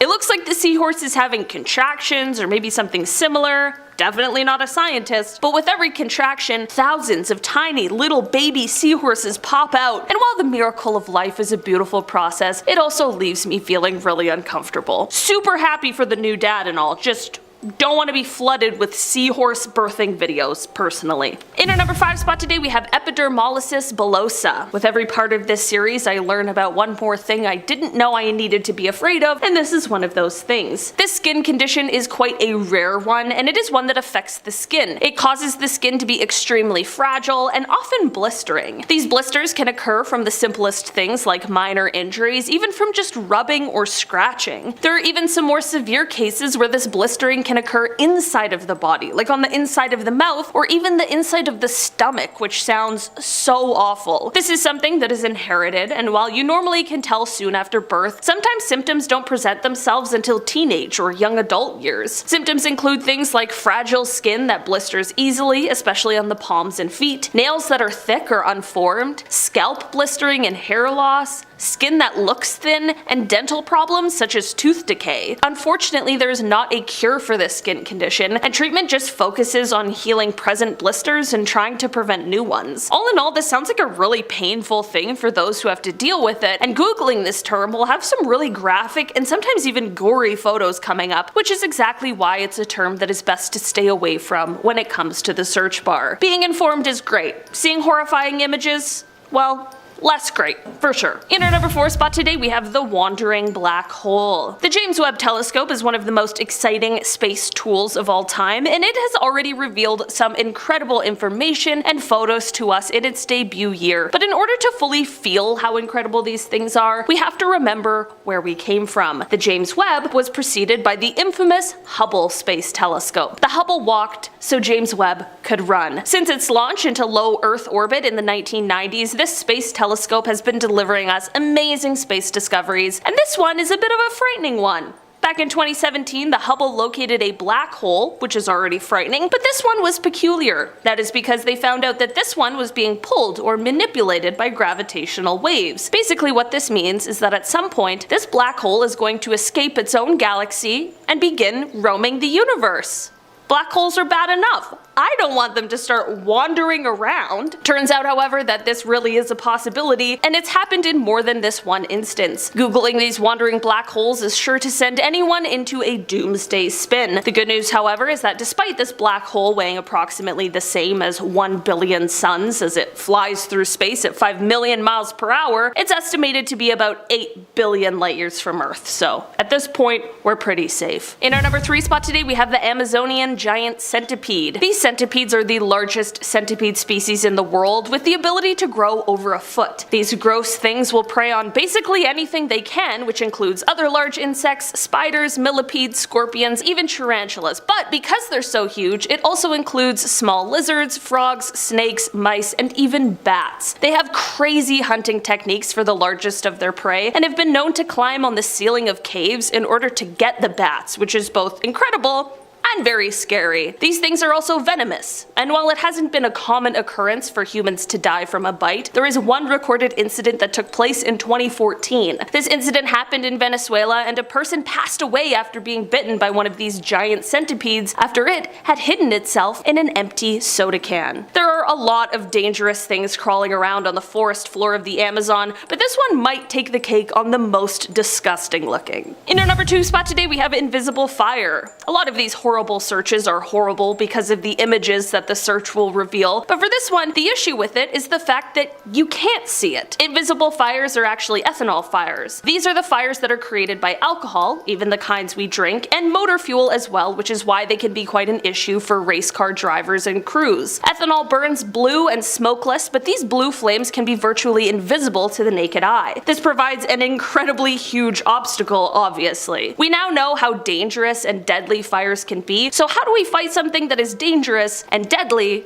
but that we can't see? It truly is one of those things that upon learning about, I suddenly developed some sort of an irrational fear over it. And that one scene in Talladega Nights makes a lot more sense now. In our number 1 spot today, we have alien hand syndrome. If someone told me about this before I made this list, I would have thought that they were trying to play like a silly little trick on me, but this one really does exist. Alien hand syndrome is an eerie phenomenon that occurs when a person suddenly does not have control over their hand or any limb anymore. The hand will begin acting like it has a mind of its own, which truly is a terrifying thought. Sometimes people will find themselves in a situation where they're forced to keep the alien hand under control with a hand they thankfully still have control over, so as to ensure they don't harm themselves or anyone else. The most common factor regarding this syndrome is that the primary motor cortex, which controls the hand movement, is isolated from the premotor cortex influences, but it still remains intact and able to execute movements. All in all, this isn't like the deadliest one on this list, but it certainly is very, very creepy, and unless you want to be incredibly freaked out, I would potentially refrain from googling it. Off in our number 10 spot, we have ring avulsion. Alright, if you're a Jimmy Fallon fan, you might remember a few years ago when he took a couple weeks break from the show, and when he came back, he clearly had a hand injury, which he explained was of course the reason for his absence. What had happened is that Jimmy experienced ring avulsion. This horrible thing is an injury that occurs when you're wearing a ring on your finger and it catches on something or somehow creates so much pressure that it severely damages the soft tissue on your finger. And what I mean by severely damages is that it can basically like almost take your finger off without really taking it off, if you know what I mean. Or it can like deglove it, where it's basically like skinned. Either way, it's absolutely terrible. And while Jimmy turned it into a great story, it's definitely not a pretty sight, and a Google search could bring about some pretty gruesome image results. In our number 9 spot today, we have pressure cooker backpacks. This one is gonna be pretty self-explanatory, but someone learned the hard way that the combination of googling the words pressure cooker bombs and then backpacks is one that no one should dare. In 2013, a Suffolk County man googled these things and the police later showed up to his house. I mean, yeah, it's definitely a strange combination of things to Google one after the other, but in case it isn't just a coincidence, I'm glad someone is looking out for these kinds of things. In the end, after some investigation, the police were able to determine that there was no threat and that the man was just feeling a little curious that day. Sure, he also learned a very valuable lesson and likely regrets his search history. In our number 8 spot today, we have insider trading. Listen, I don't know anything about trading or stocks or anything like that, but I have learned to never Google the words insider trading in an international account. Someone else made this mistake and ended up paying the consequences. Back in July of 2017, MIT researchers researcher Fei Yan ended up being arrested after he Googled that phrase and then allegedly purchased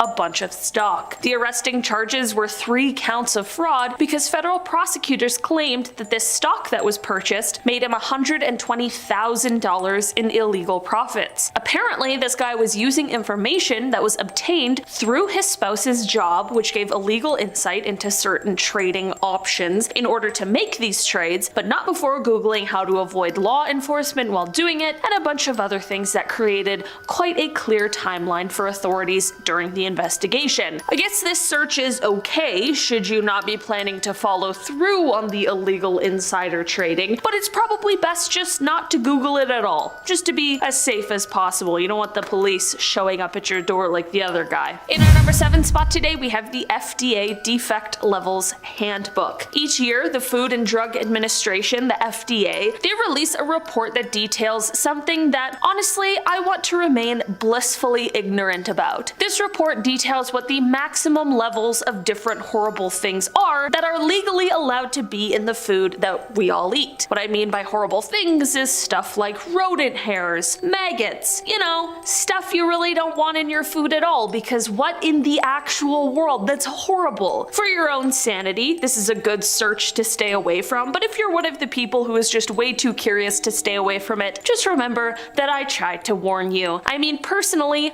I don't want to know how many bugs are allowed to be in my food. I just don't think I could handle it, okay? In our number 6 spot today, we have crocodile. This is the nickname that is used to describe desomorphine, which is a morphine derivative that has some extremely strong effects. This illicit substance, unfortunately, has found its way into the lives of those battling addiction, and it has absolutely wreaked havoc, and the results of its usage are truly terrifying. Unfortunately, much of the production of this substance is illegal, which only leads to an increase in the negative impact it has on the users. The side effects of it often are due to certain toxic substances, which does what is referred to as cooking the skin. Definitely sounds completely horrible. It can also lead to large-scale tissue infection or even damage in the area where it was administered. In fact, the effects of this substance are so bad that many refer to it as the flesh-eating drug. It's safe to say this is definitely something that no one should do, and probably just don't Google it either. In our number 6 spot today, we have zombie ants. These infected creatures are so horrifying to me. They honestly are like nightmare fuel. There is a type of insect pathogenic fungus that is commonly found in tropical forest ecosystems. This fungus infects a certain kind of ant, and once infected, this ant basically turns into a zombie. Good news is the ant doesn't suddenly go around eating others of its kind, but it is still being controlled and manipulated by this fungus. The ant will leave their nest and usual trails and head for the forest floor, which has better conditions for fungal growth. From here, the ant will then bite and attach itself to the major vein on a leaf, and basically they just stay there until they die, which is usually around 4 to 10 days. During these days, the fungus will basically start to sprout out of the ant's head so as to be prepared to infect the next unsuspecting creature, and that is what Google will show you awful images of. Maybe it's because I hate bugs so much that this one disturbs me, but I don't know. It's just really unsettling. I get like Last of Us vibes from this one. In our number 5 spot today, we have lamprey eye disease.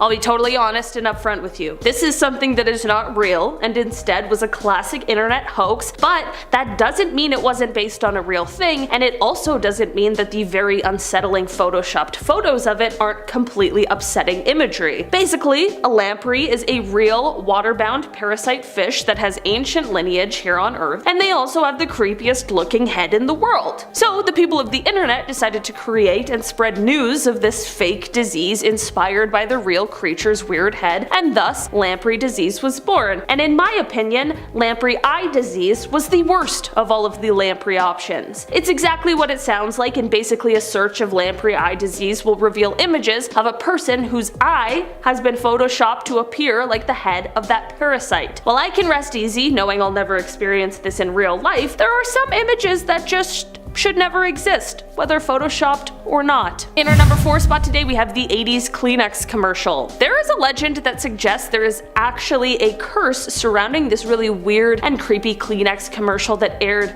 in the 80s. The commercial itself is very strange, and it depicts some sort of ogre child thing being sung to by a woman who is acting really strangely, and the song she is singing is also perfectly fit for a horror movie. The ad was quickly pulled from the air as it had people calling in explaining that they were really creeped out by it, but of course the internet took hold of it beforehand. So that creepy looking child I mentioned before, well, many people believe that it resembles an Oni demon. There are of course major consequences for looking at a demon, which is exactly what this urban legend surrounds. Basically, legend goes that the crew who worked in this commercial production ended up all passing away after working on the commercial, all in really mysterious ways, which people of course believe is due to the demon on set. All in all, I think these haunting tales are enough to have me staying away from googling it any further. In our number 3 spot today, we have the Island of the Dolls. The Island of the Dolls is basically exactly what it sounds like, and while it is exceptionally creepy to look at, the story behind it is even more disturbing. The island sits in the canals south of Mexico City and is the home of many absolutely terrifying and mutilated dolls. Even in the daylight, dolls look creepy with their missing limbs and heads and weird beady eyes, but at nighttime, the island is nightmare fuel. The story behind this island is very tragic. It starts off with the only person on the island, Don Julian Santana, finding a body. He was of course absolutely beside himself over this gruesome discovery, and shortly after he saw a doll floating by in the water. He strung the doll up in a tree in order to appease her soul and to protect the island from evil. While this is an extremely dark story and the dolls are very creepy, I think we can all certainly understand why the dolls definitely needed to stay there. In our number 2 spot today, we have thrush. If you were searching this term, looking for a plump, soft plumaged, small to medium sized bird, you might want to be a little more specific. This is because just the general term might have Google confusing your harmless bird interest for something else. Thrush is also the term used to describe a certain infection caused by a yeast which is called Candida. Candida lives on and in all of us, but sometimes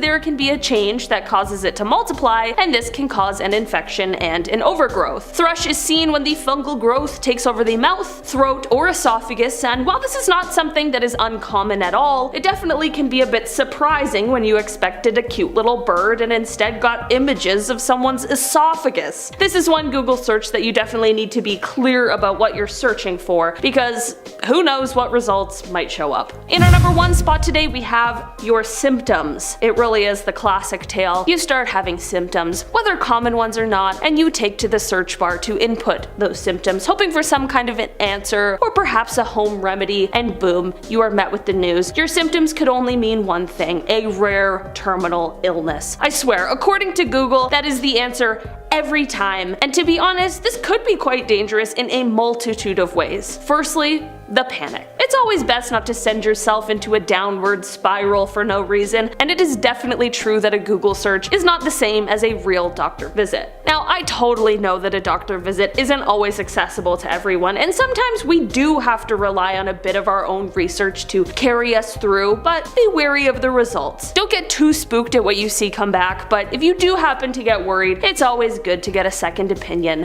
when you can. Number 10, water bug birth. If you don't like bugs, then I would stay far away from this. Water bugs are these big, gross, beetle-looking creatures. They're around the size of the palm of your hand. The gross part about their birth is they carry all their young on their back. So you have this really gross looking water bug with hundreds of little gross baby water bugs peeling out of their back. I don't really have anything to compare it to other than just more bugs on bugs, so I decided to show you. Extricate themselves from the chorion. Eventually they are able to free their legs and begin to expand the upper halves of their bodies. Number 9. Travis the Chimp 911 call. So if anyone thinks it's a good idea to get a wild animal as a pet, think again. The only person who can pull it off is Mike Tyson in his underwear with a tiger on a chain. Probably the biggest boss move of all time. For everyone else, you probably don't want to do this, especially not a chimp. They're super strong, very smart, and some of the cruelest animals around. Well, this one lady thought that Travis would make a great pet. She had him for a few years, and as he was getting older, he started getting more and more aggressive. One day she went out shopping with a friend and brought home Travis an Elmo doll. For whatever reason, this sent Travis into a rage. Elmo is probably like blackface for chimps. And he just went nuts and attacked her. He bit off one of her hands, he pulled out her eyes and disfigured her face. While all this was happening, her friend was on the phone with the police. Google it if you want to hear a very chilling phone conversation. Number 8. Frederic Bourdin. Imagine if someone you thought you knew had completely falsified everything about them. Sounds like every Tinder date I've ever been on. Well, this guy has racked up over 500 false identities. Once he even convinced a family that he was their 14-year-old missing son and lived with them for 5 months. He was discovered after a private investigator that was hired by the family contacted the FBI. The FBI took a DNA sample and matched it to his real identity. This guy has sneak and illusion level 100. I think he was able to stay with this family for so long because they just really wanted their son back so bad they were willing to believe that it was him. When he was discovered, he was arrested and served 6 months in prison. Once released, he continued to impersonate people. He could be me right now. Number 7. Reborn dolls. You think regular dolls are creepy? Well, what about ones that are extremely lifelike, like down to the grooves in their skin? Reborn dolls are 3D printed dolls that are made to look like real babies. They can use real human hair, have lifelike glass eyes, and are even rumored to have some real fingernails and teeth. So gross. Why would you want this in your house? It's like having a real baby, but no one wants to hold it and it's not cute at all. The market for these dolls seems to be sinister as well. They're mostly marketed to women who have just lost a child or had a stillbirth. It gives them something to hold on. A product focused on grieving people seems pretty greasy, but maybe they're not the only people buying it. Maybe some people love the lifelike babies and use them as decoration. I bet they're great conversation starters at dinner parties. Ugh. Number 6. Cabin 28. Back in 1981, there were a couple of gruesome murders that took place in Keddie, California. Susan Sharp, her son, her daughter, and a family friend were all murdered while taking a family vacation at a campground. The bodies of Susan, her son, and the family friend were all discovered by Susan Sharp's other daughter when she returned from a sleepover. However, her other daughter's body was missing and unearthed 3 years later when it was found underneath another cabin at the campground. The most unsettling part about this whole case is it was never solved. 2 suspects were brought in for questioning, but there wasn't enough evidence to press charges. These murders are so puzzling that they're said to have inspired the horror movie The Strangers. That movie is one of the creepiest things I've ever seen. It freaks me right out. Coming in number 5, we have symptoms. Now this one is a little bit of a departure from the other things we've had on this list so far. Your symptoms aren't a rock solid picture that's going to be burned into your cerebellum and to the point where you pass onto the pearly gates. But this is a great way to convince yourself that you're dying when you might just be a little bit dehydrated. You wake up one day, you have a little bit of a headache, maybe you have some dry mouth. In this day and age with the pandemic flying around, it's easy to get worked up when you're feeling a little bit weird. So you Google all your symptoms and the next thing you know you have tuberculosis. And there's also things like the placebo effect, which is a very real phenomenon where people's thoughts will affect their body so profoundly they will have physical effects. In extreme cases, you'll have things like false pregnancy, where a woman is convinced she's pregnant and will even go through the stages of pregnancy, but there's no baby inside her. That's the power of the mind. So stay off WebMD. Coming in number 4, we have things found in fast food. I mean, most of us like to enjoy fast food every now and again. Some of us absolutely dominate fast food, like when Joey Chestnut ate 32 Big Macs in 38 minutes. Oh yeah. But we know that working in fast food restaurants isn't a glamorous job, and most fast food is horrible for you and has a whole bunch of junk in it. So it should be no surprise that people are finding disgusting things in fast food. If you decide to Google things found in fast food, you will come across everything from deep fried chicken heads to syringes to spiders to spit to condoms. Just thinking about this makes my skin crawl. And that's just the stuff you can see in your fast food. Have you ever been driving through the McDonald's drive-thru and you thought about the person who's making your burger and if they wash their hands after they went to the bathroom? Yeah, I think I'm going to cook at home tonight. Coming in number 3, we have crocodile. If you want to see what some of the worst effects of drug use are, then look no further. Crocodile is a street drug that has been popular in Russia. It gets its name from the effect that the drug has on your skin. Constant use will cause your skin to decay and look as if you have crocodile scales all over your body. The drug is produced from gasoline and has a similar effect to heroin, but is much more harmful for your body, if you can believe that. There is no good outcome from taking this drug. Coming in at number 2, we have mouth larva. Okay, Bay. So I've heard about this one for quite some time, but I thought I should go check it out to give you guys a proper rundown, and let me say that it deserves this spot on this list. Mouth larva is what can happen when you have an infection in your mouth that isn't treated for an extended period of time. There'll be an open sore in the mouth, a fly will zoom in there, lay eggs in the sore, then after some time the eggs will hatch, and this person will literally have maggots crawling around in their mouth eating away at their rotting flesh. Now this isn't something that can happen to just anyone. People who typically suffer from this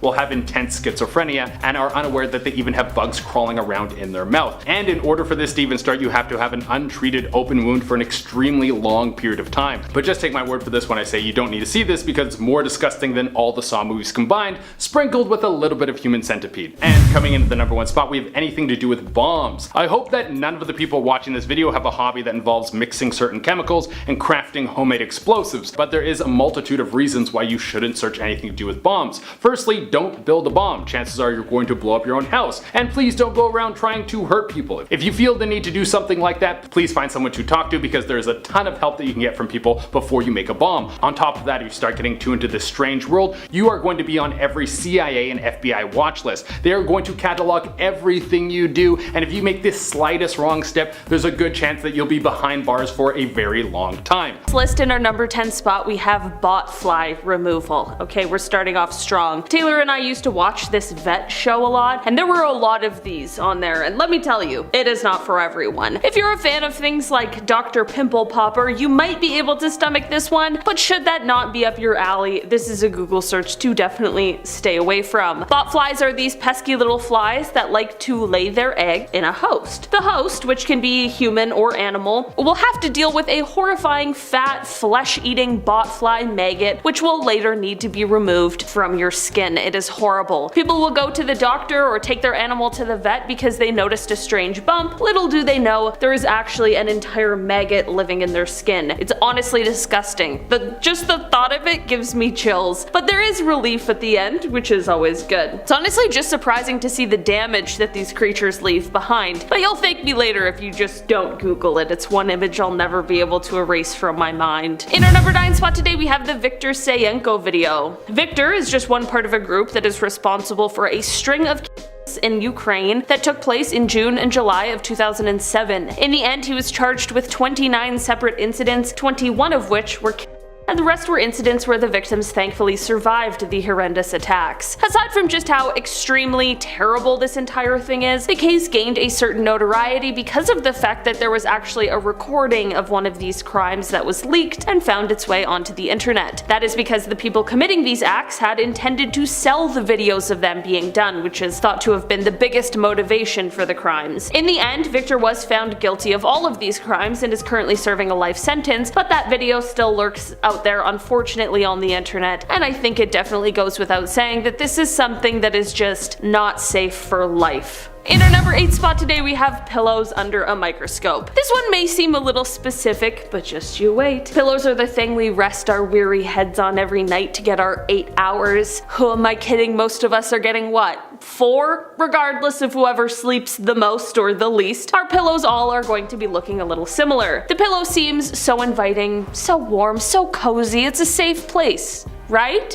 Wrong. You get up close to that thing, view it under a microscope, and you reveal all the other things that also like to rest their little heads on it. Under a microscope, the common house dust mites that lurk on many of our pillows become alarmingly visible, and as we speak, there's probably more than you'd like to know living on yours. These guys like to live on your pillow because their favorite food is your dead skin cells. Yeah. It's disgusting. I'd appreciate it if they could at least do something to alleviate nightmares, but no, they just are the nightmare. In our number 7 spot today, we have feeding time at an eel farm. One day, on Reddit, I came across a video that was titled Feeding Time at an Eel Farm, which I mean is exactly what the video is, but man, I was not expecting it to look like this. As soon as they drop the food in, a bunch of freaky little water snakes immediately start jumping at it. But like, when I say a bunch, it's so much more than I could have ever expected. There is something about this video that really feeds into the whole fear of the ocean thing, and while this video is definitely oddly terrifying, it's also important to note the danger of these eel farms, especially for the kinds of eels that are endemic to an area. Those that are endangered or both. Eels are long-living creatures who only breed once, and they don't do it in captivity. When most of a generation of eels are caught, it proves to be a really large problem in terms of population. 10, we have Harley Quinn fetus. This Google search will take you to a page that has a baby that's suffering from ichthyosis, which is a disease that can cause a person's skin to form in diamond-like patterns all over their body. This isn't in a cool artistic way, there are literal gaps in the skin. Now this will lead to horrible infections, and it's very sad to say, but no one born with this will survive. If someone tells you to search this, it's to get you to look at something that's for sure gonna ruin your day and maybe even your week. And everything that I'm telling you about this is what I read from resources that I found on the internet. I couldn't bring myself to Google this page to actually go check it out because stuff like that makes me really uneasy and it's so hard for me to look at. And I grew up in the era when people showing you gross stuff on the internet was blooming in full force. Coming in number 9, we have Fournier. Some of you who are big basketball fans will hear the name Fournier and will think about Evan Fournier. He is one of the players who came over from France to play for the Orlando Magic. But if you are deep basketball fans, you will know that this guy's nickname is Never Google. Seems a little weird, but there's a very good reason for this. Fournier is a medical term that refers to a gangrene infection. This is when the body can start to rot to the point where flesh will fall off. There are open sores, and this almost always has to be treated with an amputation. But Fournier is a specific type of gangrene infection that refers to when this horrible flesh rotting sickness is on your genitals. So if you type in Fournier into Google, you might get some images that will be very hard to forget. And a newfound fear that you didn't know was possible. On the bright side, Fournier also means bread maker, so you might just see a few pictures of sourdough instead. That is a much less stomach turning outcome. And guys, don't forget to hit that like button, it really helps us out a lot. Coming in at number 8, we have Rat King. If you have a fear of rodents, then it would already be hard for you to search something like this, but if you don't and then you do search something like this, you might build a new fear of rats. Rat King is something that doesn't happen very often, but it's when upwards of 10 rats get tangled together by the tail. This then becomes a mound of rat that just keeps building and building on itself until there's so many rats in one place, it creates a health code violation for a 10-mile radius. How this happens is you have to have a ton of rats living in one place, somewhere that has a massive rat infestation. There's so many rats on top of each other that after a certain amount of time they just start to get tangled into one another. Super gross to think about because you're not only thinking about the rats that now have formed some sort of spirit ball of rat energy,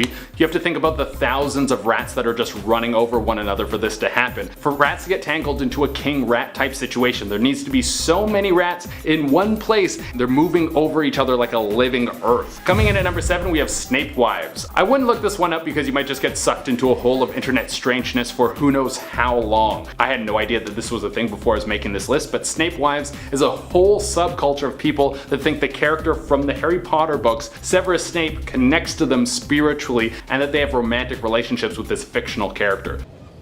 Yeah, I'm not making this up. This is totally a real thing. Apparently these people believe they tap into the spiritual energy of Snape and he will either possess their body or the spirit will come down and they will have a romantic relationship with him. Just avoid asking Google about this because it's one of the strangest corners of the internet you will ever come across. Coming in number 6, we have jiggers. How do you feel about parasitic infections? Yuck.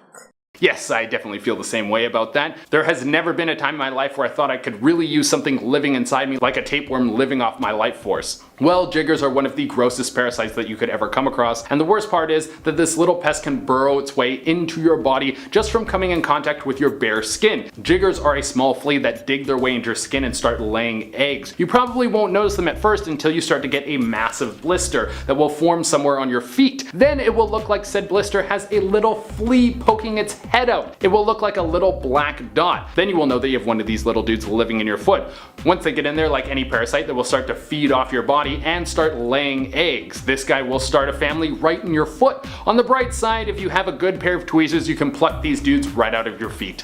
In our number 5 spot today, we have the Grizzly tapes. Okay, you should never Google this because these videos should never be watched because this is something that should have never even been recorded. These tapes were the last thing left by Timothy Treadwell and his girlfriend. Timothy Treadwell was known as the Grizzly Man. He spent 13 years of his life going in and out of living with bears, which for the most part sounds like the most terrifying thing you could imagine, but for him, he wanted to show the world that you could live with bears and that they were not an an animal to be feared. Well, even though he was able to spend over a decade in their presence, it's this living situation that would eventually lead to his death. Timothy was making a documentary about bears, so naturally he was spending quite a bit of time with them as he filmed. One day, while he was with a grizzly and filming for the doc alongside his girlfriend who was there to help him with the movie, the bear that they were interacting with ended up turning angry, frightened, or something happened that changed its behavior because it went on to kill both members of the couple as the camera rolled on. It's horrible. You can't see too much of what is happening, but you sure can hear it all, which is definitely bad enough. In our number 4 spot today, we have a jigger. When I hear this word, my mind goes to the bartending tool. It's like a shot measurer, okay? After I finish up my work here, I go to work at a restaurant. I see these things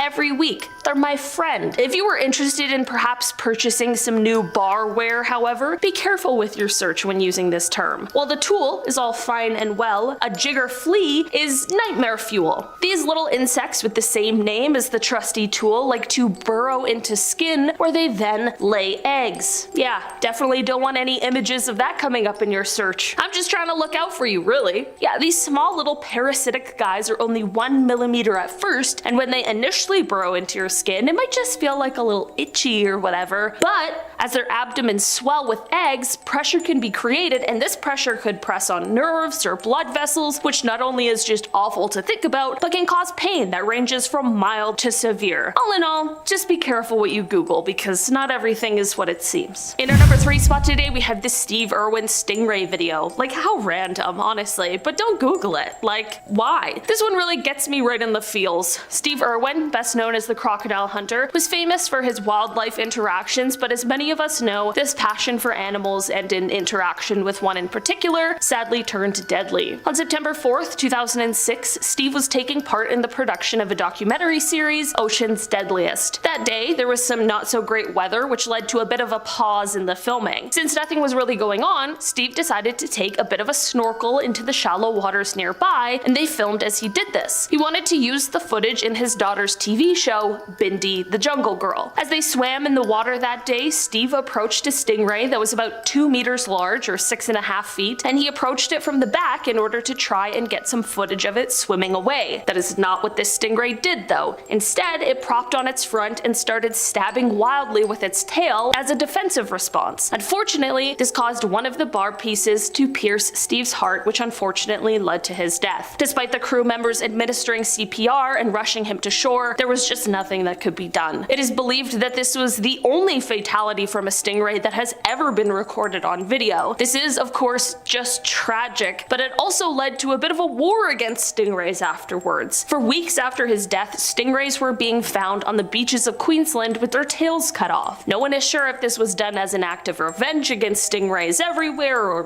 what the case was. But yeah, this is one video that don't Google. No one wants to see it. It's just terrible. It's sad. In our number 2 spot today, we have found in fast food.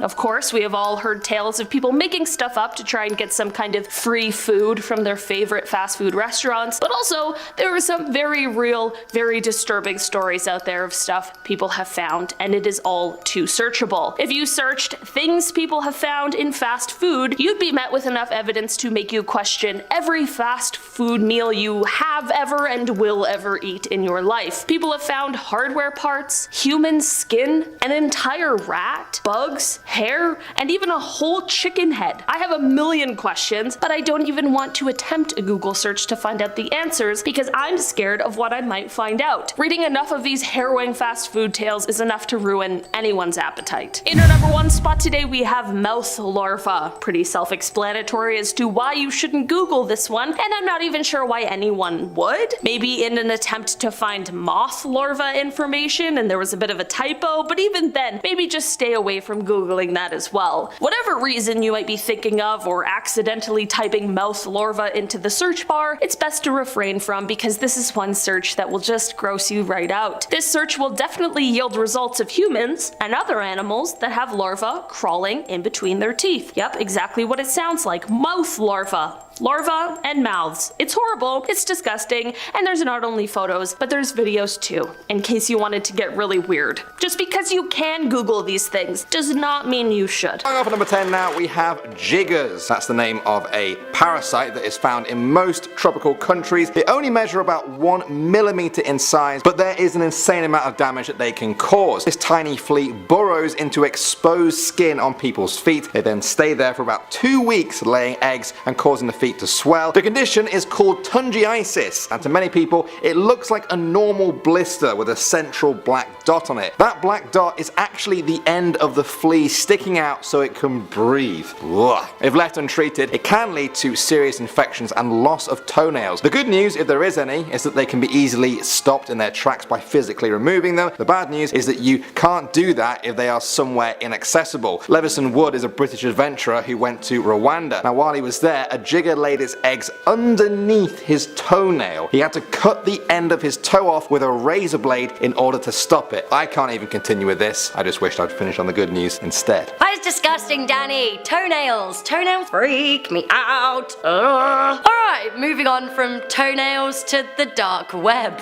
because this is a diverse list. Do not ever Google how to get onto the dark web. I feel like you should absolutely never mess with the dark web at all costs. It's just too risky. The dark web is called the dark web for a reason. It's filled with dark people. People who use the dark web tend to use it for illicit goings on, like drug deals or the hiring of assassins. Now, I've never been on the dark web. The closest I've ever got is 4chan. I have to take it from those who have visited it that it isn't a very nice place. Now, according to articles on various national news publications, the dark web is a place where you can access murder live streams, which, well, I'd really rather not. Luckily, you can't just stumble upon the dark web. You need to have access via a torrent. However, if you're really intent on getting there, it is possible. But is it worth it? Okay, best case scenario, you just kind of scare yourself. Medium case scenario, you unleash a horrible virus on your computer. Or worst case, you don't want the dark web to actively come and find you, but it might. Moving on now to number 8, we have the simulation argument. Earlier on, I talked about something that can make you physically hurt, but this one may just hurt you mentally. To put it quite simply, a number of physicists and philosophers have proposed a theory that all of reality, the Earth, our galaxy, in fact the entire universe, is actually an artificial simulation. Essentially, it's a logic argument. There are 3 scenarios that could unfold for humanity. A, our species dies out before developing advanced technology. B, we live long enough to develop advanced technology, but creating a computer simulation of an entire universe is impossible. Or C, we actually simulate an entire universe in the future. Let's say you believe humans can live long enough to create advanced technology. Okay, so that rules out option A. Now let's say that it is possible with enough power and technology to create a simulated universe identical in every way to our own. Okay, so that rules out option B. That leaves us with option C. Humans do end up simulating an entire universe identical to their own, perhaps to study how their ancestors lived. Now the question is, do you think that we are that universe? We're the real universe? Is it going to be our descendants that create these millions and billions of universe simulations? Or do you think that we are living in one of those simulations that the real humans and real universe created? There could be billions or even trillions of those, but only one single real one. What do you think is more likely that we live in? I'll just leave that one with you because my head's starting to hurt just a little tiny bit. Coming into number 7, we have spontaneous combustion.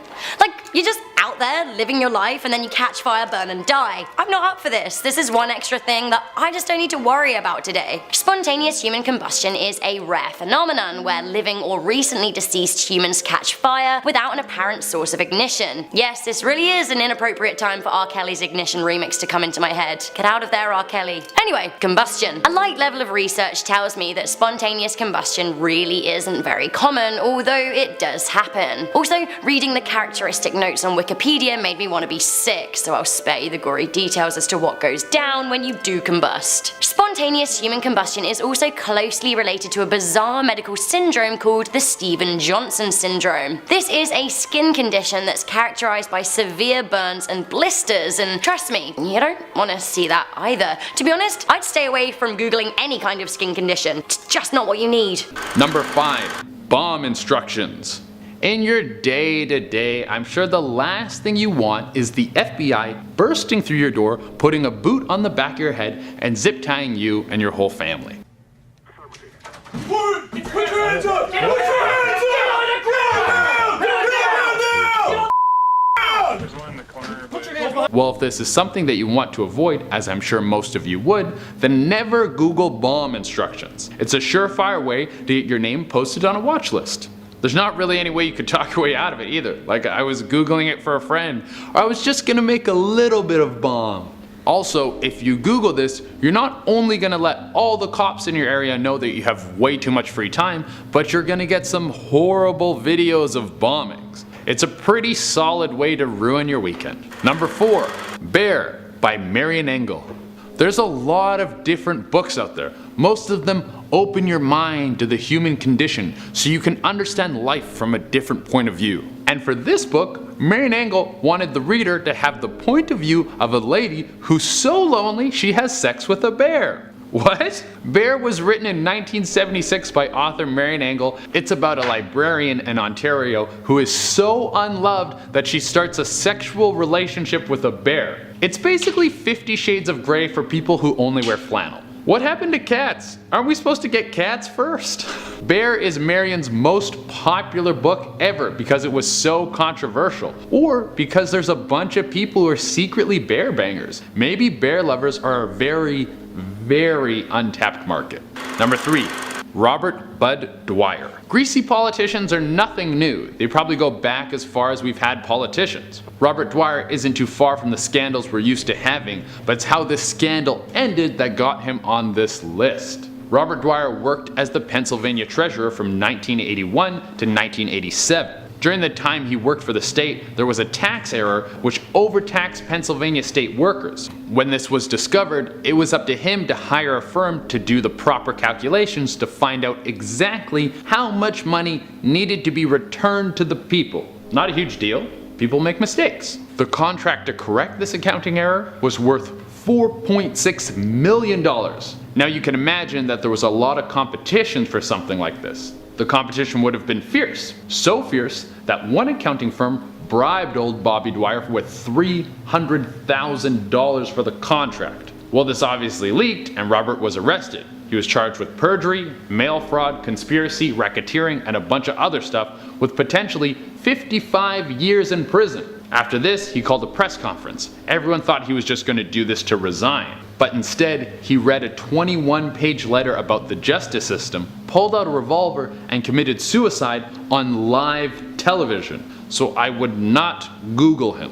Number 2, the 4chan killer. Next we go to the happiest place on earth. Disneyland? No, 4chan! I've said this before, this is a joke. 4chan is definitely not the happiest place on earth, and here's some proof. Back in August of 2015, an anonymous user posted on 4chan stating that he had taken the lives of many women, and if people could guess the names of these women, he would upload photos of them. He said he had pictures of all his victims before and after. He wanted to play a game with the 4chan community. The goal of the game: if people could guess all the women, he would unveil the whereabouts of a body he hid in 1999. Then he posted a picture of a woman who went missing in Las Vegas, stating that this was a free one.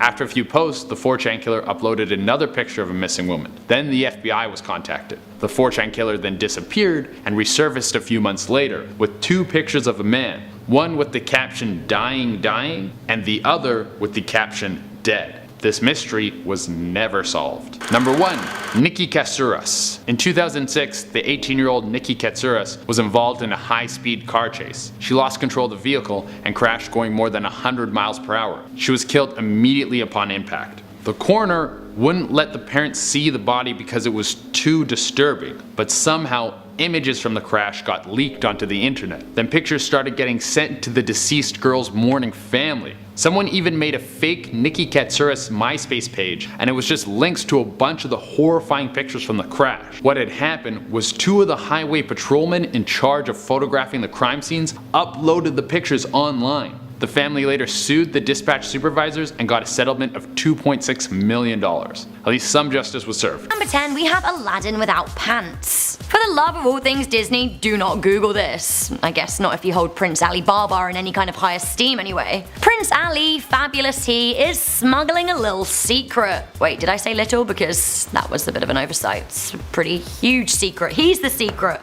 Ugh. The somewhat disturbing meme of Aladdin sans baggy trousers when went around in 2014, and I have to say it's pretty not safe for work. Coming in at number 9, in a totally different direction, don't Google the star-nosed mole. I love animals, I actually think they're pretty great, although recently I've found a few nightmarish exceptions, including the star-nosed mole. Don't Google this if you guys want to sleep tonight, and if you do Google this, 1, I warned you, and 2, imagine kissing that.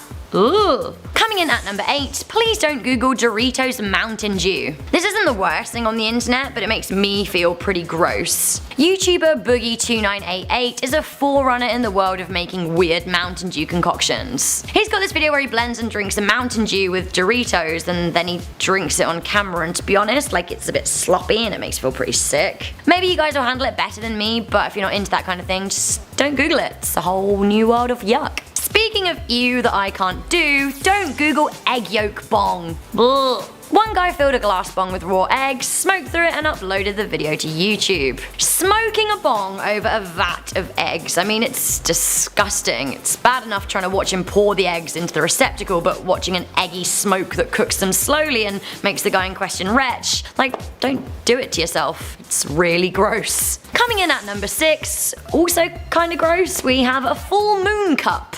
Like, I'm all for sustainability and economic menstrual cycles, but like, nobody needs to see a full moon cup or videos of people cleaning them out with their real blood in it. If you don't know what a moon cup is, like, for sure Google it, but don't Google image search it.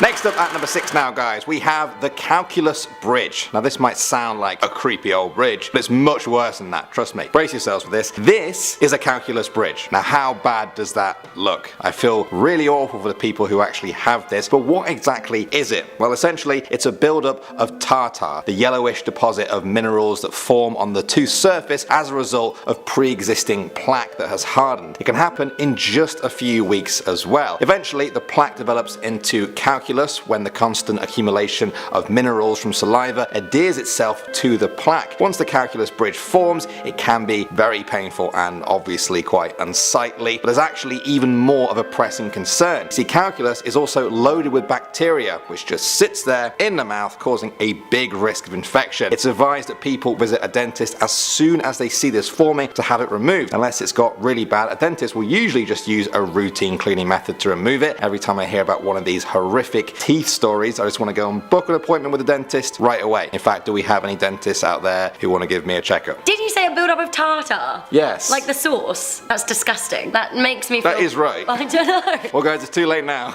On to the next one. On to the next, but also bleh. Okay, next up, flying scares me anyway, but honestly this is truly and utterly terrifying. Coming into number 5, we have the MH17 aftermath. Malaysian Airlines flight MH17 was shot down on the 17th of July 2014. Now this came just 4 months after Malaysian Airlines flight 370 was lost after taking off from Kuala Lumpur Airport. This made 2014 the worst year for aviation in 10 years. The crash of this plane was extremely high profile, and so far as the current evidence points, it was downed by a Russian military missile as it flew over the Ukraine. All 283 passengers and 15 crew members on board were killed, and horribly. As I said, planes do scare me, and the thought of being downed by a missile while in flight, well, that didn't even cross my mind until this plane crash. This is a whole new thing to worry about. Knowing about the crash is scary enough, can't really avoid the news. What you can avoid is looking into what happened to the plane and the people on board in the aftermath. I don't have many regrets in my life, but googling this one is one of the few that I do have. Honestly,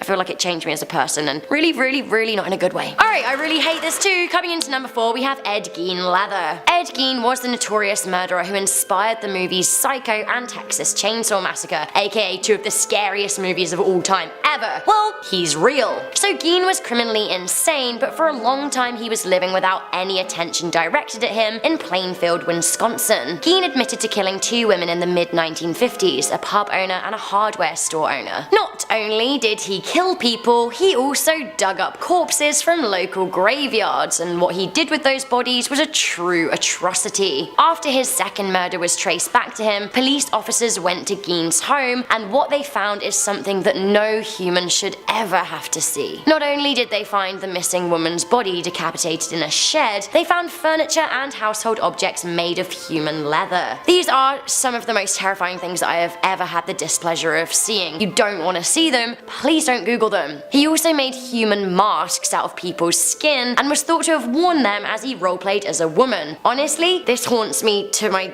very core. Danny, I'm sad. This is a horrible list. Can we do a fun one together next time?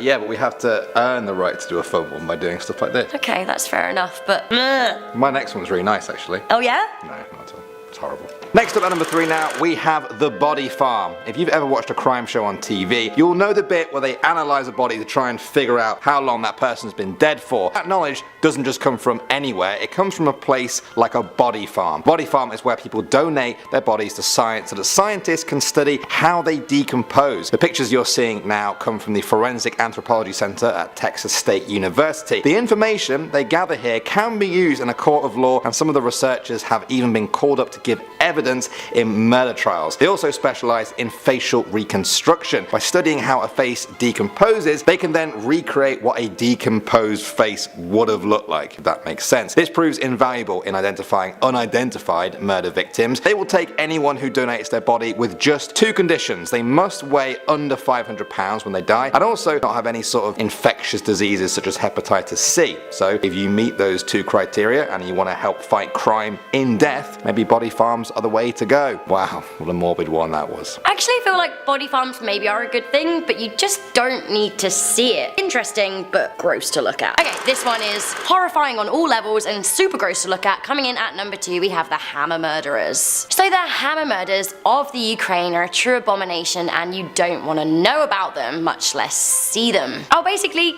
give you the basics so you don't feel like googling it ever. The Dnipropetrovsk maniacs are serial killers who are behind a gory spate of murders between June and July 2007. While they are 2 of the scariest people I've ever read about, they were also just 19 when they went on their murderous spree, which in a way makes them even scarier. Their names are Viktor Sanyenko and Igor Spranyunk, and in little over 3 weeks they managed to kill 21 people without any order or motive. They range from children to the elderly. The pair seemed to love Nazism and bloodshed. They killed their victims with hammers and used their blood to paint swastikas. The diabolical duo reached new levels of depravity when they were found to have photographed and videotaped the murders, some of which unfortunately have been leaked onto the internet and are searchable on Google. Honestly though, I just wouldn't do it. And finally at number 1 now, we have The Murder of Tim McLean. Now, even for those of you with a very morbid fascination with crime might find this one a little bit too much. You have been warned. In 2008, a Canadian called Tim McLean was returning home Manitoba after working at a fair in Alberta. He boarded a Greyhound bus. After 7 hours, the bus picked up a new passenger, Vince Weiguang Li. The 40-year-old Chinese-Canadian man was described as having a shaved head and wearing sunglasses. Originally, he sat near the front of the bus, but then moved further back to sit next to Tim, and by this point Tim had fallen asleep against the window with his headphones covering his ears. Soon after, Lee produced a large knife and began stabbing Tim in the neck and chest. The bus driver pulled over to the side of the road so that he and the other passengers could get off. Then Lee decapitated Tim and displayed his severed head to the other passengers standing outside. He then returned to the body and began cutting off parts of it and eating them. Police arrived on the scene and entered into a tense 4.5-hour standoff with him before he tried to escape by breaking through a window. He was tased, handcuffed and arrested. Parts of the body were retrieved from the bus while his ear,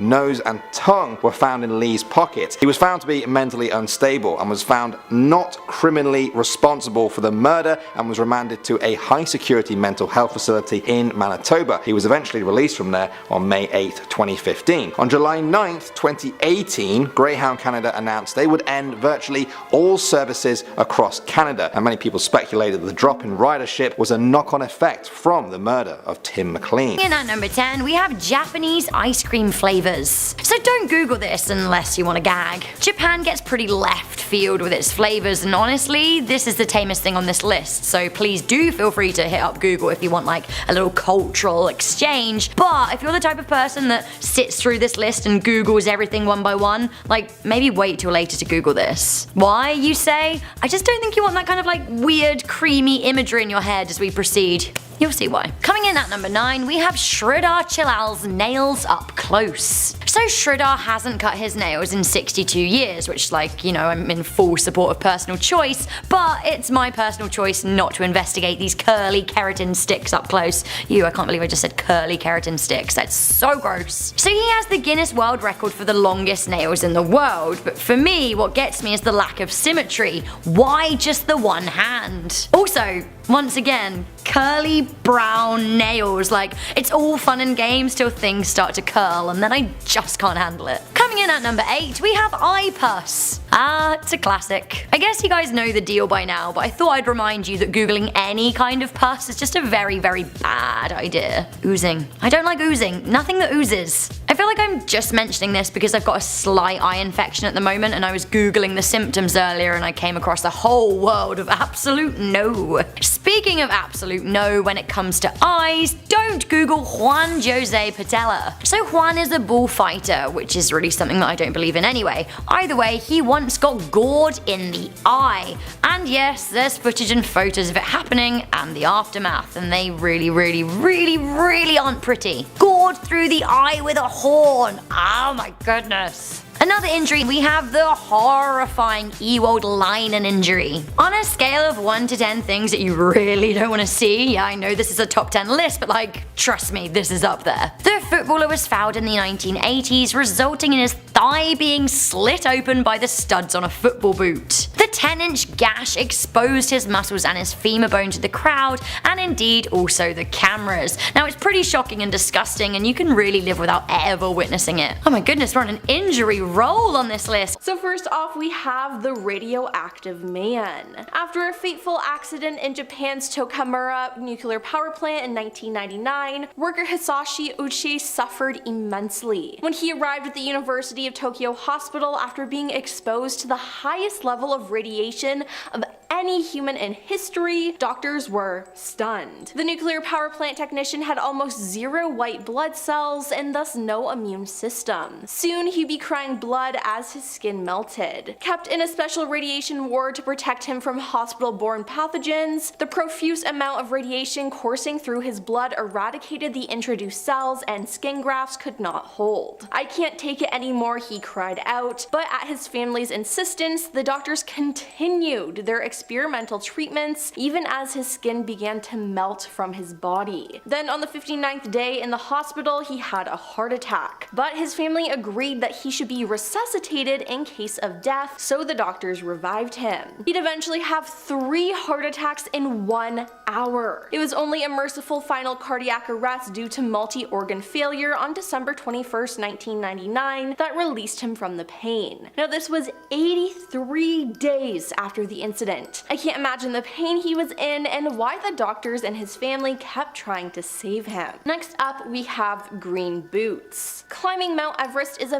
very dangerous thing to do, and unfortunately some people who have tried to do it have met their untimely death. As of November 2022, 310 people have died on Everest. Over 200 bodies remain on the mountain and have not been removed due to the dangerous conditions. Now, as morbid as it sounds, current climbers use these bodies as location markers, and green boots is one of them. Green boots is named for the colored boot the climber was wearing, and he is a landmark on the main northeast ridge route of Mount Everest. The body has not been officially identified, but it is believed to be Swang Pajor, an Indian climber who died on Everest in 1996. All expeditions from the north side encountered the body curled in the limestone alcove cave at 27,900 feet until it was moved in 2014. Green Boots was moved to a less conspicuous location by members of a Chinese expedition. Now in 2006, British mountaineer David Sharp was found in a hypothermic state in Green Boots cave by climber Mark Ingalls and his party. Mark continued to ascend after radioing for advice on how to help David, which he was unable to provide. Now David died of extreme cold some hours later. Approximately 3 dozen other climbers would have passed by the dying man that day, and it had been suggested that those who noticed him mistook him for for green boots and therefore paid little attention. Overall, it's just super sad, but I don't know why people would risk their lives for this. Now we have the Victorian British 8 mummies. Okay, so I've seen people talk about this before on Twitter, but I've never actually delved into this topic, and well, I think I should have left it that way. They first started with the Egyptian mummy, which was crumbled into a solution to stanch internal bleeding, but other parts of the body soon followed. Skull was one common ingredient taken in powdered form to cure head ailments. Even the moss that grew over a buried skull, called usnea, became a prized additive, powder believed to cure nosebleeds and possibly epilepsy. Human fat was used to treat the outside of the body, and doctors prescribed bandages soaked in it for wounds, and rubbing fat into the skin was considered to be a remedy for gout. Blood was procured as fresh as possible, while it was still thought to contain the vitality of the body, because yes, they used the blood for more remedies. Now thankfully the practice dwindled in the 18th century, around the time Europeans began regularly using forks for eating and soap for bathing, but all I gotta say is ew.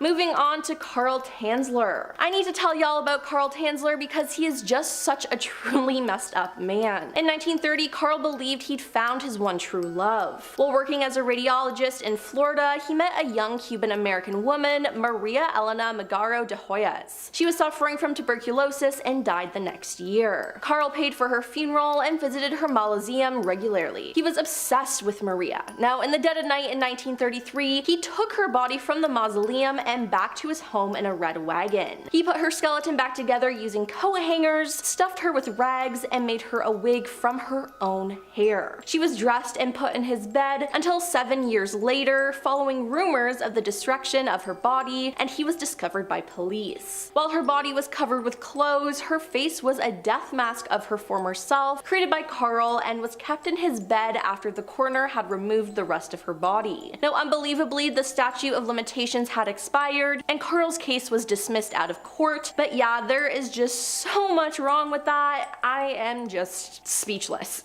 Now we have the chainsaw invention. In 1780, 2 Scottish doctors invented the prototype of the chainsaw. Now this wasn't cutting down trees or anything, oh no. John Atkin and James Jeffrey invented the hand-cranked chainsaw to cut through the pelvises of delivering mothers who were having trouble pushing their babies out. And to make things worse, mothers were completely conscious throughout the entire process. Now that just hurts to think about. Now those women were just so strong. Now after seeing how well it worked out in the delivery room, well that is according to the male doctors, the machine was then co-opted to saw through wood and other materials, gradually growing in size to become the chainsaw we know today. Now thank God we've made more advancements when it comes to giving birth, because just wow.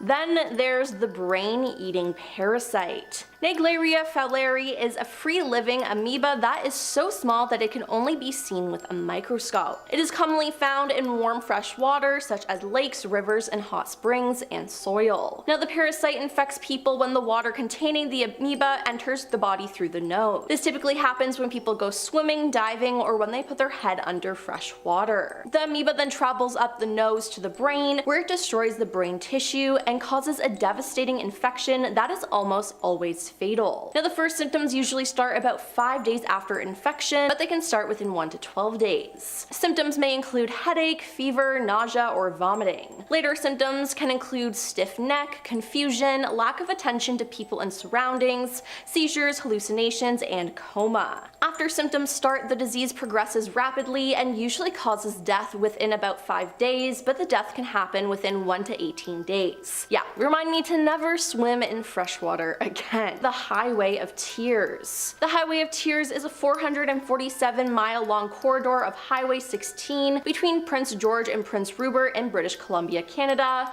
which has been the location of crimes against missing and dead Indigenous women. Accounts vary as to the exact number of victims, but according to the RCMP Project ePana, the number of victims is fewer than 18, while Indigenous organizations estimate that the number is higher than 40. In 2015, the federal government launched a national inquiry into into the cases. That year, Carolyn Bennett, now a federal minister of Crown Indigenous Relations Canada, claimed that the national number of victims in Canada is likely over 1,200, which is just insane, and it's disgusting that no one really seems to care about these women and girls. Now, the region of the Highway of Tears is characterized by poverty and, until 2017, lacked adequate public transportation, which forced many locals to resort to hitchhiking as a form of transit. Now, this directly resulted in some of the deaths and disappearances. Some activists argue that institutional racism and sexism have affected the searches for these Indigenous women, and we just need to put more resources into these disappearances. Now we have burn degrees. We've all heard of first, second, and third degree burns, right?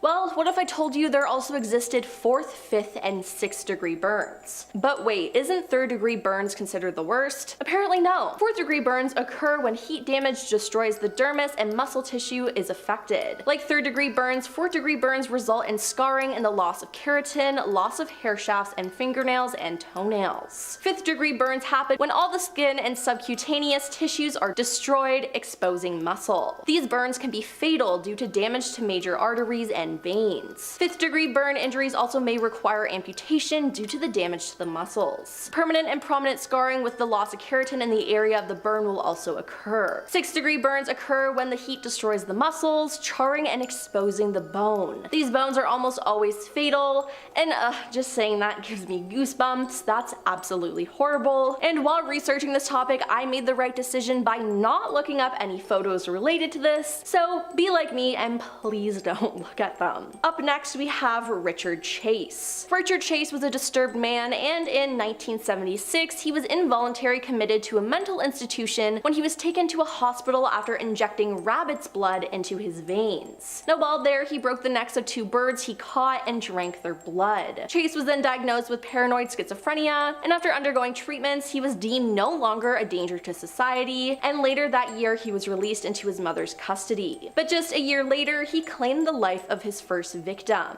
2 weeks after the first death, he attempted to enter the home of a woman, but because her doors were locked, he walked away. Chase later told detectives that he took locked doors as a sign that he was not welcome, but unlocked doors were an invitation to come inside. Sir? Okay. Now, he ended the lives of more people, eating their organs and other body parts and drinking their blood. He eventually was caught and arrested, and police who searched his apartment found that the walls, floor, ceiling, refrigerator, and all of his eating and drinking utensils were soaked in blood. He was eventually found guilty of 6 counts of first-degree homicide, and the jury rejected the argument that he was not guilty by reason of insanity and sentenced him to death. And lastly, we have the Lake Neos disaster. On August 21st, 1986, farmers living near Lake Neos heard rumbling. At the same time, a frothy spray shot hundreds of feet out of the lake, and a white cloud formed over the water. From the ground, the cloud grew 328 feet tall and flowed across the land. When farmers near the lake left their houses to investigate the noise, they lost consciousness. The heavy cloud sunk into the valley, and people in the affected areas collapsed.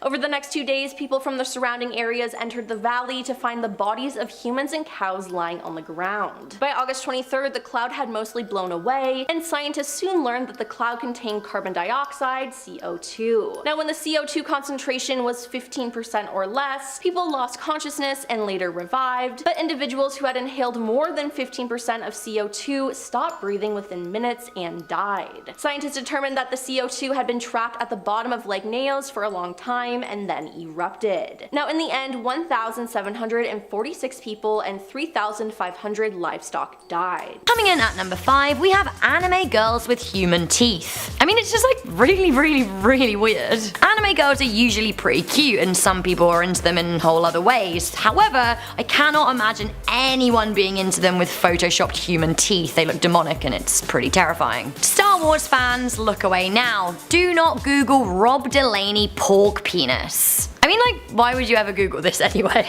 It seems like extremely random. If you did Google this, you would be in for a nasty surprise. The writer and actor tweeted out about seeing the latest Star Wars movie, and he included a rather crude picture of a photoshopped porg, which really is something that you never needed to see on those cute little beasts. Again, Again, something you never needed to see. Coming in at number 3, we have nipple piercing tattoos. So there's a strange breed of people who have incorporated tattoos into a uni nipple piercing to make it look like... Actually, do you know what? It's best you don't know. You might be wondering what a uni nipple is too. Well, like, I don't want to freak you out, but it's a piercing in the middle of your chest that holds your two nipples together.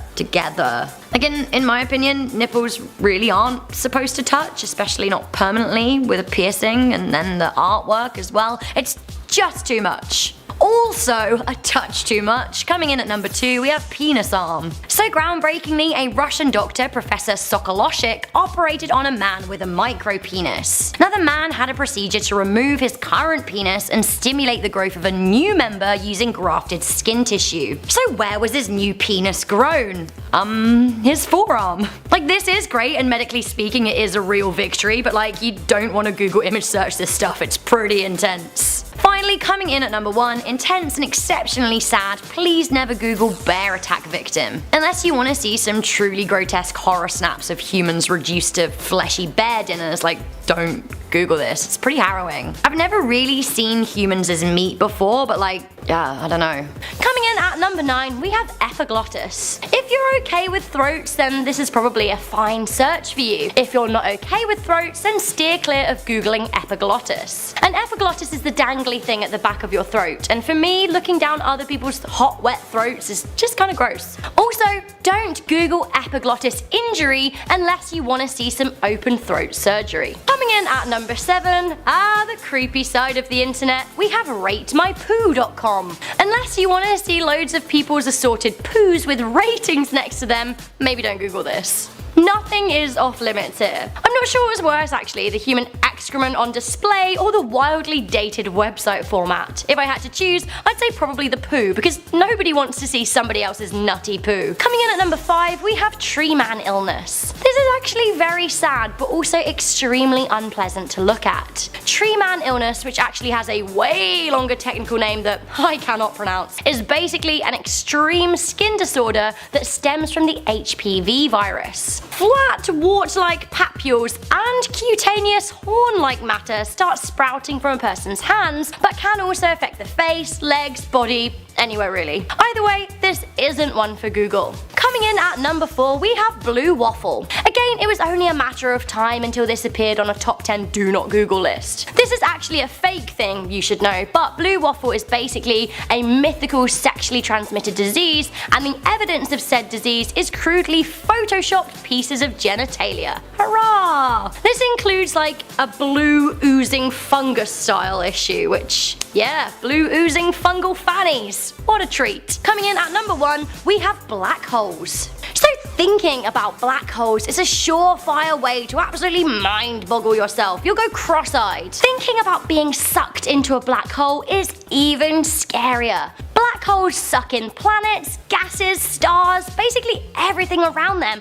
and we have no idea where they go and if there is even a bottom. If you entered a black hole, you're likely to experience spaghettification, which is basically where you're sucked down to a point of singularity only one atom thick. Actually, I have to say, although this is number 1 of the things you shouldn't Google, you probably should Google this. Yeah, it's totally scary, but black holes are kind of cool. It's a good way to put life in perspective as well, because nothing else on this list matters if you meet a black hole. This is one for all of you prone to an existential crisis. Coming in at number 10, we have moldy food. Not the worst offender on this list for sure, but still pretty gross. I hate seeing food that's gone moldy. I hate it when I have food that has gone moldy, especially like a jar of jam or a tin of beans at the back of the fridge. Have you guys ever left a coffee cup out, forgotten about it, come home after a few days, and then it's like, hello, mold forest. Ugh. Mold is gross. Mold on things that I eat or drink, grosser. Some of the pictures out there display next level mold too, which is, stop.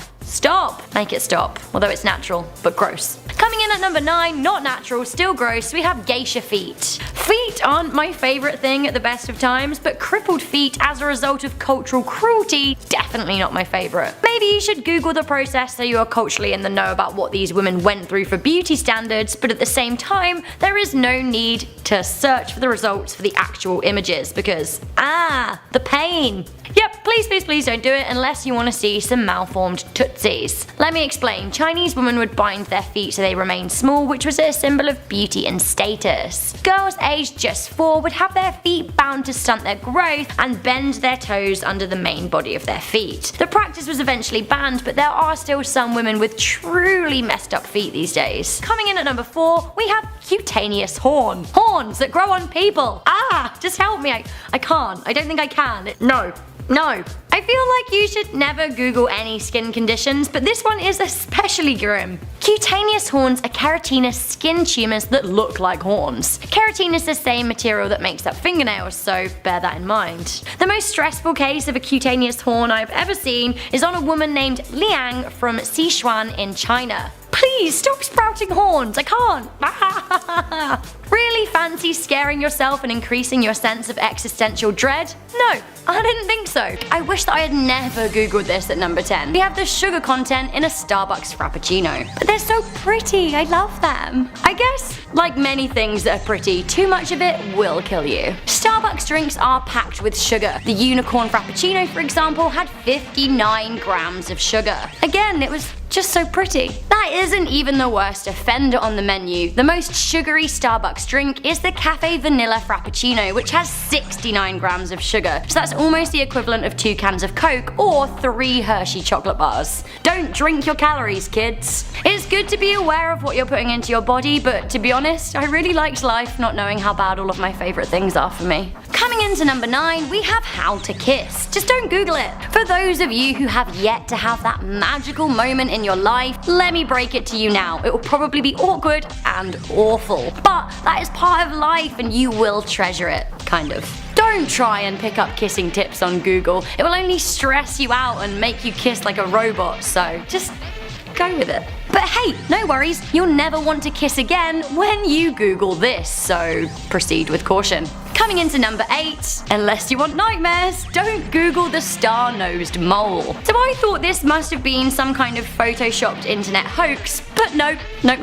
This fantastic beast from my literal nightmares is very much real. With approximately 22 noses, this mole is the fastest eater in the world, and the thought of it eating is pretty petrifying. Similarly, the thought of eating this makes my stomach turn. We have underwater farts.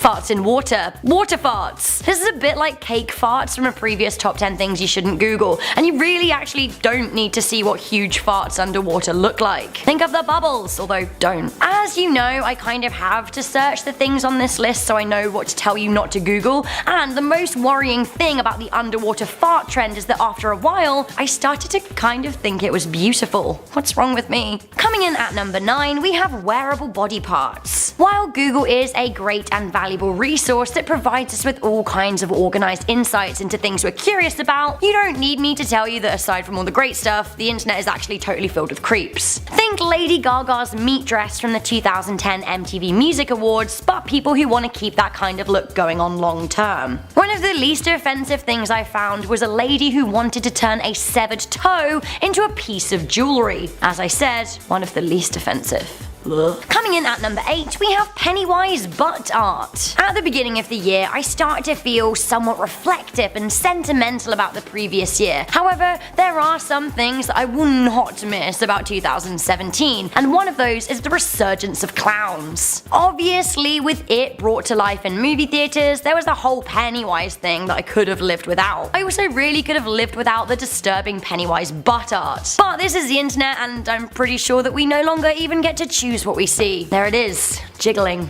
Evil and jiggling. Coming in at number 5, we have Thomas the Tank Engine made of flesh. There are a lot of strange areas of each fandom and many dubious pieces of fan art out there, but for me, this really takes the biscuit. I never wanted to know what it would look like if Thomas the Tank Engine was made from human flesh and the Fat Conductor was like a Sweeney Todd-like creator of a steam engine human centipede. No.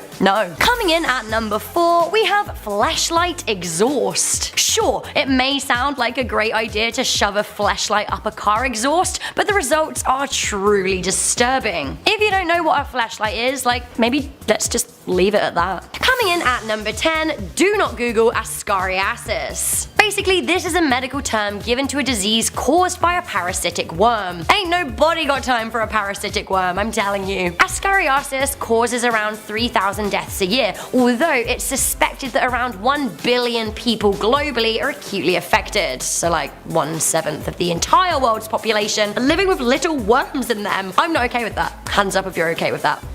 Nope. You also really don't want to see what images of what that looks like, especially of what a severe case looks like. So just like, don't Google it. I'm gonna make a Don't Google It song. Don't Google it, don't Google it, da da da da da.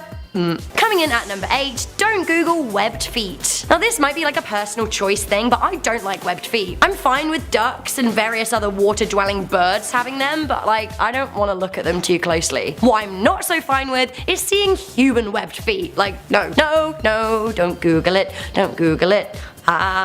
So I'm talking like hands and toes that are attached by flaps of skin, and like there is a lot of Photoshop to get through, but as we know from our mate Trypophobia, Photoshop can be pretty grotesque too. I know it's not real, but it is still gross, I feel uneasy, I just want to go home. Coming in at number 7, we have Russian dating site pictures. Okay, so like actually these are pretty hilarious at times, but they can also get pretty dark, so googling this is totally up to your discretion. I just thought that like I'd give you a bit of a warning though. Maybe don't Google it if you aren't ready for this kind of thing. It's like a new level of weird sexual suggestion and like small levels of hate. I don't know. I'm gonna show you one picture here of the kind of stuff that you can expect, and then you can make a Googling decision based on it. Yep, there he is. That's the face he makes when he's looking for love. Imagine the face he makes when he's angry.